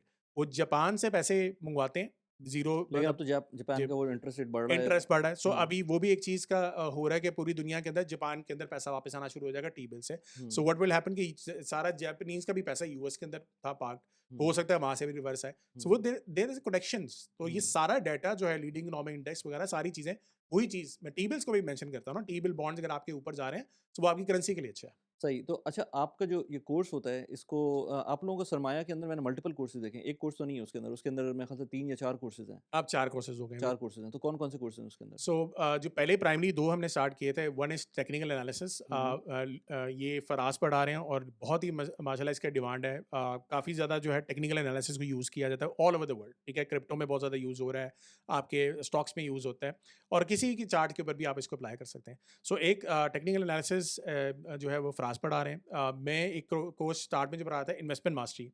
अब जो है उसका पहले नाम था फंडामेंटल्स कैपिटल मार्केट, तो फिर हमने इन्वेस्टमेंट मास्टरी में इसको कन्वर्ट कर दिया हुआ है। सो इन्वेस्टमेंट मास्टरी जो है वो बेसिकली आपको स्टॉक से रिलेटेड जो अपने हमें पूरा डिस्कस किया ना, जो लीडिंग इकोनॉमिक इंडेक्स स्टॉक्स को वगैरह, ये हुँ, सारे उसमें कवर किए थे। हुँ, और मज़ेदार बात ये है कि ये जो सरमाया बिल्ड भी हुआ था ना, वो भी इसी बेस पे हुआ था। लईक भाई मैंने कोविड में पढ़ाना शुरू कर दिया था, तो उस टाइम पे लईक भाई came in as a student of mine. और फिर उसके बाद जो हमारा स्टार्टअप ये स्टार्ट उन्होंने बेसिकली जो डाटा मैंने वहाँ पे पढ़ाया था, ये इनका सॉफ्टवेयर हाउस था, तो उन्होंने फौरी तौर पे उनका म्यूचुअल फंड का डाटा बना के ना, क्योंकि शौक होता है ना, हुँ, एंटरप्रेन्योर है and hmm, he is a very very good businessman. मुझे मतलब आपने किसी भी बिज़नेसमैन को समझना है, he is one of the best. Hmm, ठीक है? अच्छा, उन्होंने म्यूचुअल फंड डाटा बनाया और उन्होंने कहा कि यार ये देखिए मैंने ये बनाया और मैं एज़ अ टूल यूज़ करना चाहता हूँ। तो पहले हमने उसको लॉन्च किया, तो फिर अगेन स्टूडेंट्स को समझ नहीं आती थी। तो फिर उन्होंने कहा कि यार आप एज़ अ इंस्ट्रक्टर भी आओ, जो मैंने आपसे बेनिफिट लिया है, जो सॉक्स मैंने बनाया, तो आप इस इधर सिखाएँ, ठीक है? अच्छा, अब ये 2 कोर्स हो गए जो हमने स्टार्ट किए। फिर after 1 and a half year मैंने फॉरेक्स फंडामेंटल्स के ऊपर 2 साल लगा के मैंने इसको पूरा डिज़ाइन किया है और ये डाटा मैंने बहुत ज़्यादा अपना मॉडल बनाया हुआ है, अपनी सारी चीज़ें बनाई हुई हैं। ये वाला चीज़ जो है, जो स्टॉक्स में तो फिर भी चलें, मैं Benjamin Graham, Warren Buffett, Peter lynch के जितने भी जो फेमस इन्वेस्टर हैं, उनके जो बताए हुए क्राइटेरियाज़ के ऊपर चल रहा हूँ। फॉरेक्स फंडामेंटल्स के क्राइटेरियाज़ आपको एक्चुअली में नहीं मिलेंगे, क्योंकि वो बहुत ही कम होते हैं और बहुत रेयर हैं, ठीक है? तो वो मैंने पूरा डिज़ाइन किया, 2 साल लगाए, डाटा इकट्ठा किया, देखा कि कौन-सी चीज़ काम करती है, कौन-सी नहीं करती। वही चीज़ की जो मैंने इन्वेस्टर जर्नी में की। अगर सारी चीज़ें आपकी एक करेंसी की अच्छी आ रही हैं, तो वो करेंसी अच्छी हो जाती है, और मैंने देखा है 80 हुँ, टू 90% सक्सेस रेट चल रहा है, वो हुँ, वाक़ई में अच्छी हो जाती हैं। हुँ, सो ये फॉरेक्स फंडामेंटल्स का लॉन्च किया मैंने कोर्स। अब जो है हमने रिसेंटली कुछ 6 महीने पहले क्रिप्टो का भी लॉन्च किया है। सो क्रिप्टो में Salman is one of our students as well. इन्होंने दोनों कोर्स हमारे लिए में, और फिर उन्होंने क्रिप्टो की जो नॉलेज थी उनकी, इट्स आउटस्टैंडिंग। मतलब जो क्रिप्टो को हमने बेसिकली समझा ही नहीं है कि किस तरीके से आप देखते हैं। तो पीछे बैकग्राउंड में कौन-कौन सी जो क्रिप्टो के पीछे बेसिक बिज़नेस क्या होता है? बिज़नेस के पीछे कौन-सी टीम है? टीम का बैकग्राउंड क्या है? टीम ने किस चीज़ पे काम किया हुआ? आईटी के अंदर ये फैक्टर सिक्योरिटी देखी जाती है। ये फैक्टर्स उन्होंने 10-12 मैट्रिक्स बनाए हुए हैं, बड़े अच्छे हैं। और ये बुल्स एंड बियर्स में बाय द वे हम हर वीक के अंदर 1-2 क्रिप्टोस भी सजेस्ट करते हैं कि नेक्स्ट वीक के अंदर, and this is free of cost. Hmm. So bulls and bears में आप स्टॉक्स भी कर सकते हो, आप देख सकते हो कि हम किस तरीके से एनालाइज़ कर रहे होते हैं, and you can actually make money out of it. अच्छा सो कोर्सेज़ के बारे में एक जो नॉर्मली एक परसेप्शन है, वो ये है कि और मैंने खुद भी देखा है कि कोर्सेज़ के अंदर जो कन्वर्जन रेट होता है या रिटेंशन रेट होता है, वो बहुत कम होता है। जी। यानी कि लेट्स से आपने कोर्स रिकॉर्डेड भी कर लिया या इवन लाइव कोर्स भी कर लिया, उसके अंदर भी जो एंगेजमेंट होती है, वो कम होती है और इवेंचुअली लोग उसमें ड्रॉप आउट हो जाते हैं फॉर फॉर एनी रीज़न। हुँ। तो ठीक है, आपको पैसे तो मिल गए बट उसके अंदर वो रिज़ल्ट नहीं आया। जब रिज़ल्ट नहीं आएगा तो आपको भी इतना अच्छा फ़ील नहीं होगा और जो इंस्ट्रक्टर है और दूसरा ये कि फिर ऑफ कोर्स आपका बिज़नेस उस तरह से नहीं चल पाएगा। तो आप लोग अम, आपको ये इश्यू आता है रिटेंशन का और ड्रॉप आउट्स का? अच्छा, हमें ड्रॉपआउट्स का नहीं आता। हाँ, पहले शुरू में हेजिटेट ज़रूर करते हैं, जब भी हमने रिसेंटली प्राइस भी इसकी बढ़ाई है, और जब से प्राइस बढ़ाई है तो वैल्यू ऑफ द स्टूडेंट्स वो स्काई रॉकेट कर गई है। मतलब स्टूडेंट्स जो हैं वो वाक़ई में स्टडी करना चाहते हैं, वो देख रहे होते हैं कि क्या-क्या चीज़ें हमें कंटेंट पढ़ाई जाती है, ठीक है? अच्छा, अब जिस तरीके से हमने एक्चुअली इसको डिज़ाइन किया हुआ है, दैट इज़ वेरी गुड, ठीक है? उसमें क्या होता है कि हमने थोड़ी-सी स्ट्रिक्टनेस रखी हुई है, और जब तक आप एक स्टूडेंट के ऊपर स्ट्रिक्टनेस नहीं रखते, तो आपको पता है वो पाकिस्तानी हम हैं, हम काम नहीं कर रहे होते, ठीक है? अब ये जो मॉडल का मैंने आपको बताया, अब ये मॉडल का एक्सेस जो है, मॉडल को पढ़ाने का, बताने का तरीका मैंने बताया हुआ है कि किस तरीके से आप करते हैं, ठीक है? लेकिन जब आप ग्रेजुएट करते हो ना इस कोर्स के बाद, तो आपको एक अलुमनाई कम्युनिटी में हम लेके जाते हैं, जहाँ पे सारे लाइक माइंडेड स्टूडेंट्स हैं, हुँ। और वहाँ पे आप जो है उसको हर कंपनी को मिल के आप एनालाइज़ कर रहे होते हैं। तो वो चीज़ कोई भी मिस आउट नहीं करना चाहता, ऐसी चीज़ नहीं मिस आउट करना चाहता। तो यही टेक्निकल एनालिसिस में यही हमारे इधर है। सो हमने कुछ स्ट्रिक्ट रूल्स रखे हुए हैं। सो नंबर 1 पहली चीज़ है, आपको हमने मनी बैक गारंटी दी हुई है। 2 वीक्स के अंदर आपको 2 लेक्चर्स आप देख सकते हो, ठीक है? असाइनमेंट भी आपको नज़र आएगी, आपको क्विज़ भी नज़र आएगा। अगर आपको नहीं पसंद आ रहा, you can actually take your money back, कोई नो क्वेश्चंस आस्क्ड। लेकिन जो जिस तरीके से कंटेंट हम डिलीवर करते हैं, हार्डली मेरे ख्याल से 2% या 3% लोग जो है वो भी कोई रीज़न होती है जिसकी वजह से वो नहीं करते, नहीं लेते, ठीक है? अच्छा, अब यहाँ पे हमने क्या किया हुआ है, कुछ 2-3 चीज़ें डाली हुई हैं, और प्रैक्टिकल भी हम करवाते हैं। सो पहली चीज़ जो ये है कि आप एक रिकॉर्डेड लेक्चर मिलता है आपको, ठीक है? रिकॉर्डेड लेक्चर के साथ आपको एक असाइनमेंट मिलेगी, आपको एक क्विज़ मिलेगा, और एक मेंटर डेडिकेट होता है पूरे बैच को, ठीक है? जो आपको असाइनमेंट में कोई मसला आ रहा है, लेक्चर में कोई मसला आ रहा है, या भी कोई भी इश्यू आ रहा है, तो वो आपको वो उसके हल बताएगा, सॉल्यूशन बताएगा, ठीक है? फिर आपको एक मिड वीक सेशन किया जाता है। मिड वीक सेशन में आपको मेंटर जो है वो पूरा एक सेशन करके बताता है, सबका मिलके क्वेश्चंस होते हैं, बस सबको समझ आ रही होती है कि किसको क्या प्रॉब्लम आ रही है, किसको नहीं, ठीक है? असाइनमेंट जो होती है वो रियल डाटा के ऊपर होती है, रियल चीज़ें मैंने सिखाने के लिए उस पे किया है कि ये आप इस तरीके से करोगे, ठीक है? फिर जो आपका जो वीकेंड होता है, वीकेंड के ऊपर एक स्लॉट्स हम देते हैं कि आप स्लॉट जो है, इस बैच का ये स्लॉट है, 2-3 हमारे स्लॉट चल रहे होते हैं। ठीक है? तो एक बैच के ऊपर हमने वो स्लॉट दे दिया। उसमें मैं आता हूँ, और उसमें जो भी क्वेश्चन सबके होते हैं, मिल के हम कोई घंटे, 2 घंटे भी लगते हैं, 3 घंटे भी लगते हैं, इससे भी ज़्यादा कभी-कभार लग जाते हैं। हम वो सारे क्वेश्चंस का देखते हैं, और उसका जो वहाँ पे लर्निंग होती है लोगों को, वो बहुत ज़बरदस्त होती है। अच्छा, अब ये वाला जो लाइव सेशन है, वो हमने क्या किया हुआ है कि उनको कहा हुआ है कि हम इसको रिकॉर्ड नहीं देंगे, ठीक है? ओके। रिकॉर्डिंग नहीं करेंगे। सो उसमें क्या होता है कि फिर लोग आते हैं, हुँ। और हमने खुद से कहा कि यार हमें अच्छा नहीं लगता कि आप कॉर्पोरेट लेवल के लोग हो, आप हम समझ सकते हैं कि आपके पास टाइम नहीं है, लेकिन कम से कम यार अगर आप थोड़ा-सा लर्निंग करना चाहते हैं, आएँ तो सही, ठीक है? हमारा फ़ायदा नहीं है, हमारा तो यही है कि मुझे कम बोलना पड़ेगा ना, तो अगर आप नहीं आते मुझे कम बोलना पड़ेगा। लेकिन जब ज़्यादा लोग आएँगे ना, तो आपका फ़ायदा। आज ज़्यादा लोग क्वेश्चन करेंगे, आपकी अंडरस्टैंडिंग अच्छी होगी, ठीक है? वरना तो मैं चला जाऊँगा। सो हमारी जो अटेंडेंस हुआ करती थी पहले, वो 20% 30% होती थी, अब वो 80% से नीचे कभी भी नहीं जाती। जब से लाइव खत्म किया, जब जब से से रिकॉर्डिंग खत्म की है। रिकॉर्डिंग करी in live session, recorded lecture मिल जाता है कि हुँ, आपके पास वीक पूरा होता है, आप देख सकते हैं, ठीक है? फिर असाइनमेंट के का सिनेरियो रखा हुआ है कि असाइनमेंट जो है 12 वीक्स की जो आप कोर्स पूरा करते हैं, उसमें असाइनमेंट आपको करनी है, ठीक है? 70% मार्क्स आपको अटेन करने हैं। हुँ, अगर आप अटेन करेंगे, फिर आप जाके पास होंगे। इसके अलावा 2 वाइवास रखे हुए हैं बीच में, ठीक है? बड़े से बड़ा कॉर्पोरेट लेवल का बंदा है, उसको वाइवा देना पड़ेगा। सही। सो वाइवा भी पास करेंगे, वो भी आपकी अंडरस्टैंडिंग के लिए और बहुत मज़ेदार आपके इवेंट फुल मतलब इवेंट से रिलेटेड होता है, आपके डाटा के ऊपर होता है। ये सारी जो हम डिस्कशन आज कर रहे थे डाटा के रिलेटेड कि अगर ये डाटा होगा तो क्या होगा? तो वो सारे वाइवास के अंदर होते हैं। तो ये मिल के हम सारा करते हैं। एक और चीज़ जो हम बहुत मज़ेदार हमने ये की है कि जो सरमाया की वेबसाइट को हम बहुत अच्छे तरीके से यूटिलाइज़ करते हैं। हमने ज़र का पोर्टफोलियो जो है, वो सबको बनाने को कहा कि आप आज के दिन से 2 लेक्चर्स के बाद मैं सबको कहता हूँ पोर्टफोलियो बनाओ। 10 लाख रुपए का आप डेमो पोर्टफोलियो बनाएँगे और हुँ, अगर आज के दिन से जो आपको मैं चीज़ें सिखा रहा हूँ, हुँ, आप उसको जाके इन्वेस्टमेंट करें, ठीक है? चाहे वो डेमो ही है, लेकिन आप इन्वेस्टमेंट करोगे, तो आपको फिर हम उसमें हर वीक के अंदर जो-जो चीज़ करेंगे, आप हमें दिखाएँगे, ठीक है? इसके भी मार्क्स हैं, दिखाने के भी मार्क्स हैं और उससे क्या होता है कि लोगों को नज़र आता है कि यार वाक़ई में यार ये म्यूचुअल फंड परफ़ॉर्म कर रहा है, इस वजह से या ये स्टॉक मैंने पिक किया है, इस वजह से परफ़ॉर्म कर रहा है। और फिर जब परफ़ॉर्मेंस लोगों को नज़र आती है, तो वो कॉन्फिडेंस लेवल जो है, जब लोगों का ऊपर जाता है, दैट इज़ वेयर आज सक्सेस इज़। और इसको चेक करने के लिए आप ट्रस्ट पायलट पे जाएँ, सरमाया फाइनेंशियल लिखें ट्रस्ट पायलट। ये अगेन एक वेबसाइट है जहाँ पे आपके रिव्यूज़ आते हैं, स्टूडेंट्स रिव्यूज़ देते हैं। इस टाइम पे भी मुझे खुद कभी-कभार ये हैरानगी होती है यार कि माशाल्लाह आफ्टर 5 इयर्स 4 इयर्स 4.8 रेटिंग अभी, हुँ। व्हिच इज़ अगेन फिनोमिनल और जाके देखें लोग क्या बात कर रहे हैं। ये वही स्टूडेंट्स हैं जो हमसे कोर्स लेके आए हुए हैं। अच्छा, सही। तो इसके अंदर जो लोग कोर्स ले लेते हैं, ग्रेजुएट कर जाते हैं, कितना टाइम लगता है टोटल कोर्स के अंदर? लेट्स से आप सारे कोर्सेज़ बहुत सारे लोग होते होंगे जो सारे कोर्सेज़ भी लेते होंगे। हुँ। लेकिन लेट्स से आपके फंडामेंटल का कोई कोर्स हो तो उसको 12 वीक्स लगते हैं? अभी के लिए हाँ, 12 वीक्स हैं। अब क्योंकि डेटा हम सरमाया के ऊपर और डाल रहे हैं, तो हो सकता है कि आपको हम 10 वीक्स तक ले जाएँ। लेकिन वो भी ये वजह नहीं है कि हम कंटेंट कम करें, वही वजह है कि अब आपके पास डेटा जो होगा वो डायरेक्ट होगा। हुँ, क्योंकि जो चीज़ें मैं वहाँ पे पढ़ा रहा हूँ, थोड़ा-सा काम मेहनत ज़्यादा कराया था, अब आपको डायरेक्ट इंशाल्लाह मिला करेगा। सो साथ-साथ हमारी वेबसाइट भी बिल्ड हो रही है और साथ-साथ हम नए-नए फीचर्स ला रहे हैं, तो वो आप देखें सरमाया आपने नहीं, नहीं, खुद भी यूज़ सरमाया किया हुआ की है। तो डेफ़िनेटली मैं खुद फ़ैन हूँ उसका उसकी वेबसाइट का क्योंकि उसके अंदर बहुत सारी ऐसी चीज़ें हैं जो कुछ और वेबसाइट्स अब आ गई हैं जिसमें मिल जाती हैं बट स्टिल उसके ऊपर जो डेटा है वो आपको बड़ा रिलायबल और बड़ा अच्छा एक फ़ॉर्मेटेड वे के अंदर आपको वो चीज़ें मिल जाती हैं। सरमाया के किसी भी कोर्स में एनरोल करने के लिए आपको लिंक डिस्क्रिप्शन में दिया हुआ है। उसको यूज़ करते हुए जब आप रजिस्टर करेंगे तो आपको 10% का डिस्काउंट मिलेगा किसी भी कोर्स के ऊपर। सो आई होप कि आपकी इन्वेस्टिंग जर्नी, आपकी फाइनेंशियल इंडिपेंडेंस जर्नी बेहतरीन रहे और आप इसी तरह से इस चैनल को फ़ॉलो करते रहें। चलें यार अमार वेरी इंसाइटफुल जो भी आपने चीज़ें बताई। मुझे एक और चीज़ पूछनी है आपसे कि आप कहीं भी जा सकते थे। पाकिस्तान के अंदर रहते हुए लोग बहुत सारे काम करते हैं। आई नो कि पाकिस्तान में टैक्सेस बहुत ज़्यादा हैं बट उसके अंदर बिज़नेसमैन किसी तरह से उसको काम कर लेते हैं। बट आपने दुबई कैसे और क्यों चूज़ किया और कैसा रहा एक्सपीरियंस अभी तक आपका? सो एक्सपीरियंस तो रहने का तो यहाँ पे अभी तक बहुत ज़बरदस्त है। सो जो रीज़न मूव करने की यही थी कि जो मेरी वाइफ़ का एक्चुअली यहाँ पे जॉब लगी थी। सो वो she is working with a company और फिर मैं I M on sponsor visa. तो मुझे कंपनी यहाँ पे खोलने की ज़रूरत नहीं पड़ी।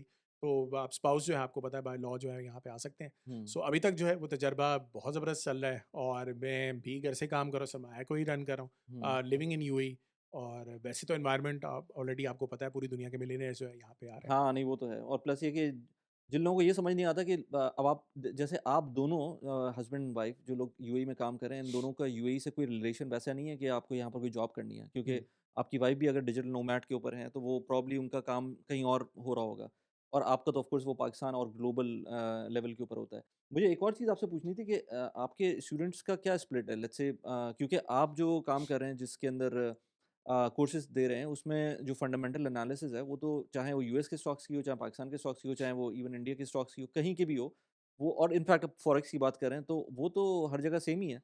तो उसमें आपके जो स्टूडेंट्स हैं, वो प्रेडोमिनेंटली पाकिस्तान के ही हैं या अब स्प्लिट हो गया चेंज? इस टाइम पे हमने प्राइसेस जब से इंक्रीज़ किए हैं, तो अब थोड़ा-सा ये हो गया कि मिडल ईस्ट वाले जो स्टूडेंट्स हैं या ओवरसीज़ पाकिस्तानी हैं, वो ज़्यादा प्रेफ़र करते हैं। लेकिन जो पहले जो था, वो ज़्यादातर पाकिस्तानी बहुत ज़्यादा थे। अब जो हैं, ज़्यादातर जो मेरे पास आते हैं, वो 40% आप कह लें कि ओवरसीज़ पाकिस्तानी, हुँ, वो ज़्यादा हैं, ठीक है? उसमें से मेजॉरिटी जो हैं आपके मिडल ईस्ट से यानी यूएई से सऊदी अरब से, यहाँ से ज़्यादा होते हैं। और फिर उसके अलावा कुछ मेजॉरिटी आपके जर्मनी से भी आते हैं, फ्रांस से आते हैं, यूके के हैं, तो यूएसए, ये कनाडा। जितने भी लोग ओवरसीज़ पाकिस्तानीज़ हैं, यस। वो इन्वेस्टमेंट्स कहाँ करते हैं? वो पाकिस्तान में करते हैं या वो ग्लोबली कर रहे होते वो हैं? ग्लोबली कर रहे हैं। इवन अब पाकिस्तान मार्केट ज़्यादा भी परफ़ॉर्म करे, तो मैं प्रेफ़रेंस भी उनको ये कह रहा हूँ कि यार देखो, जो आपके इंडिकेटर्स हैं, आप पाकिस्तान में भी करो, ठीक है? हुँ, सो अब जो है आरडीए का आपको पता है कि सर्विस अवेलेबल है, रोशन हुँ, डिजिटल अकाउंट, हुँ, उसके थ्रू आप इन्वेस्टमेंट कर सकते हैं। हाँ। So this is what they are doing. लेकिन इसमें ये भी बताऊँ कि इंडियंस भी कुछ आते हैं। अच्छा। सो वो जब शुरू हुआ था, तो फिर आगे से इंडियंस ने भी आगे कुछ अपने दोस्तों को कहा। सो ये जो जो चीज़ मैं पढ़ा रहा हूँ, दिस इज़ एप्लीकेबल एवरीवेयर। हुँ, वैसे ये इन्वेस्टर जिनके, जैसे मैंने आपको बताया था, इंडिया के ऊपर भी मैंने जब एनालिसिस किया था, तो 1 साल में इंडियन मार्केट आई थिंक तकरीबन या 12-13% 1 साल के अंदर परफ़ॉर्म की, नीचे गिरी भी थी। 12-13% परफ़ॉर्म की, लेकिन मेरा जो पोर्टफ़ोलियो बता रहा था, वो तकरीबन 40% बता रहा था, जो मेरे मॉडल के अंदर आई है। अच्छा। ऑल्दो मैं इन्वेस्टमेंट नहीं करता, hmm, but it is again applicable to Indians as well. ज़बरदस्त। Thank you Amar and it was nice knowing you और इंशाल्लाह हम और भी इस तरह की इन्फॉर्मेटिव क्योंकि मुझे भी काफ़ी चीज़ें आपसे जब मिला हूँ, पॉडकास्ट में तो हमने सारी बातें भी की भी नहीं है, जो 1 घंटे हमने वैसे अलग से बात की थी। I came to know a lot of things कि क्या-क्या चीज़ें हो रही हैं और क्या-क्या पॉसिबिलिटीज़ हैं। So it was really nice talking to you. Thank you very much.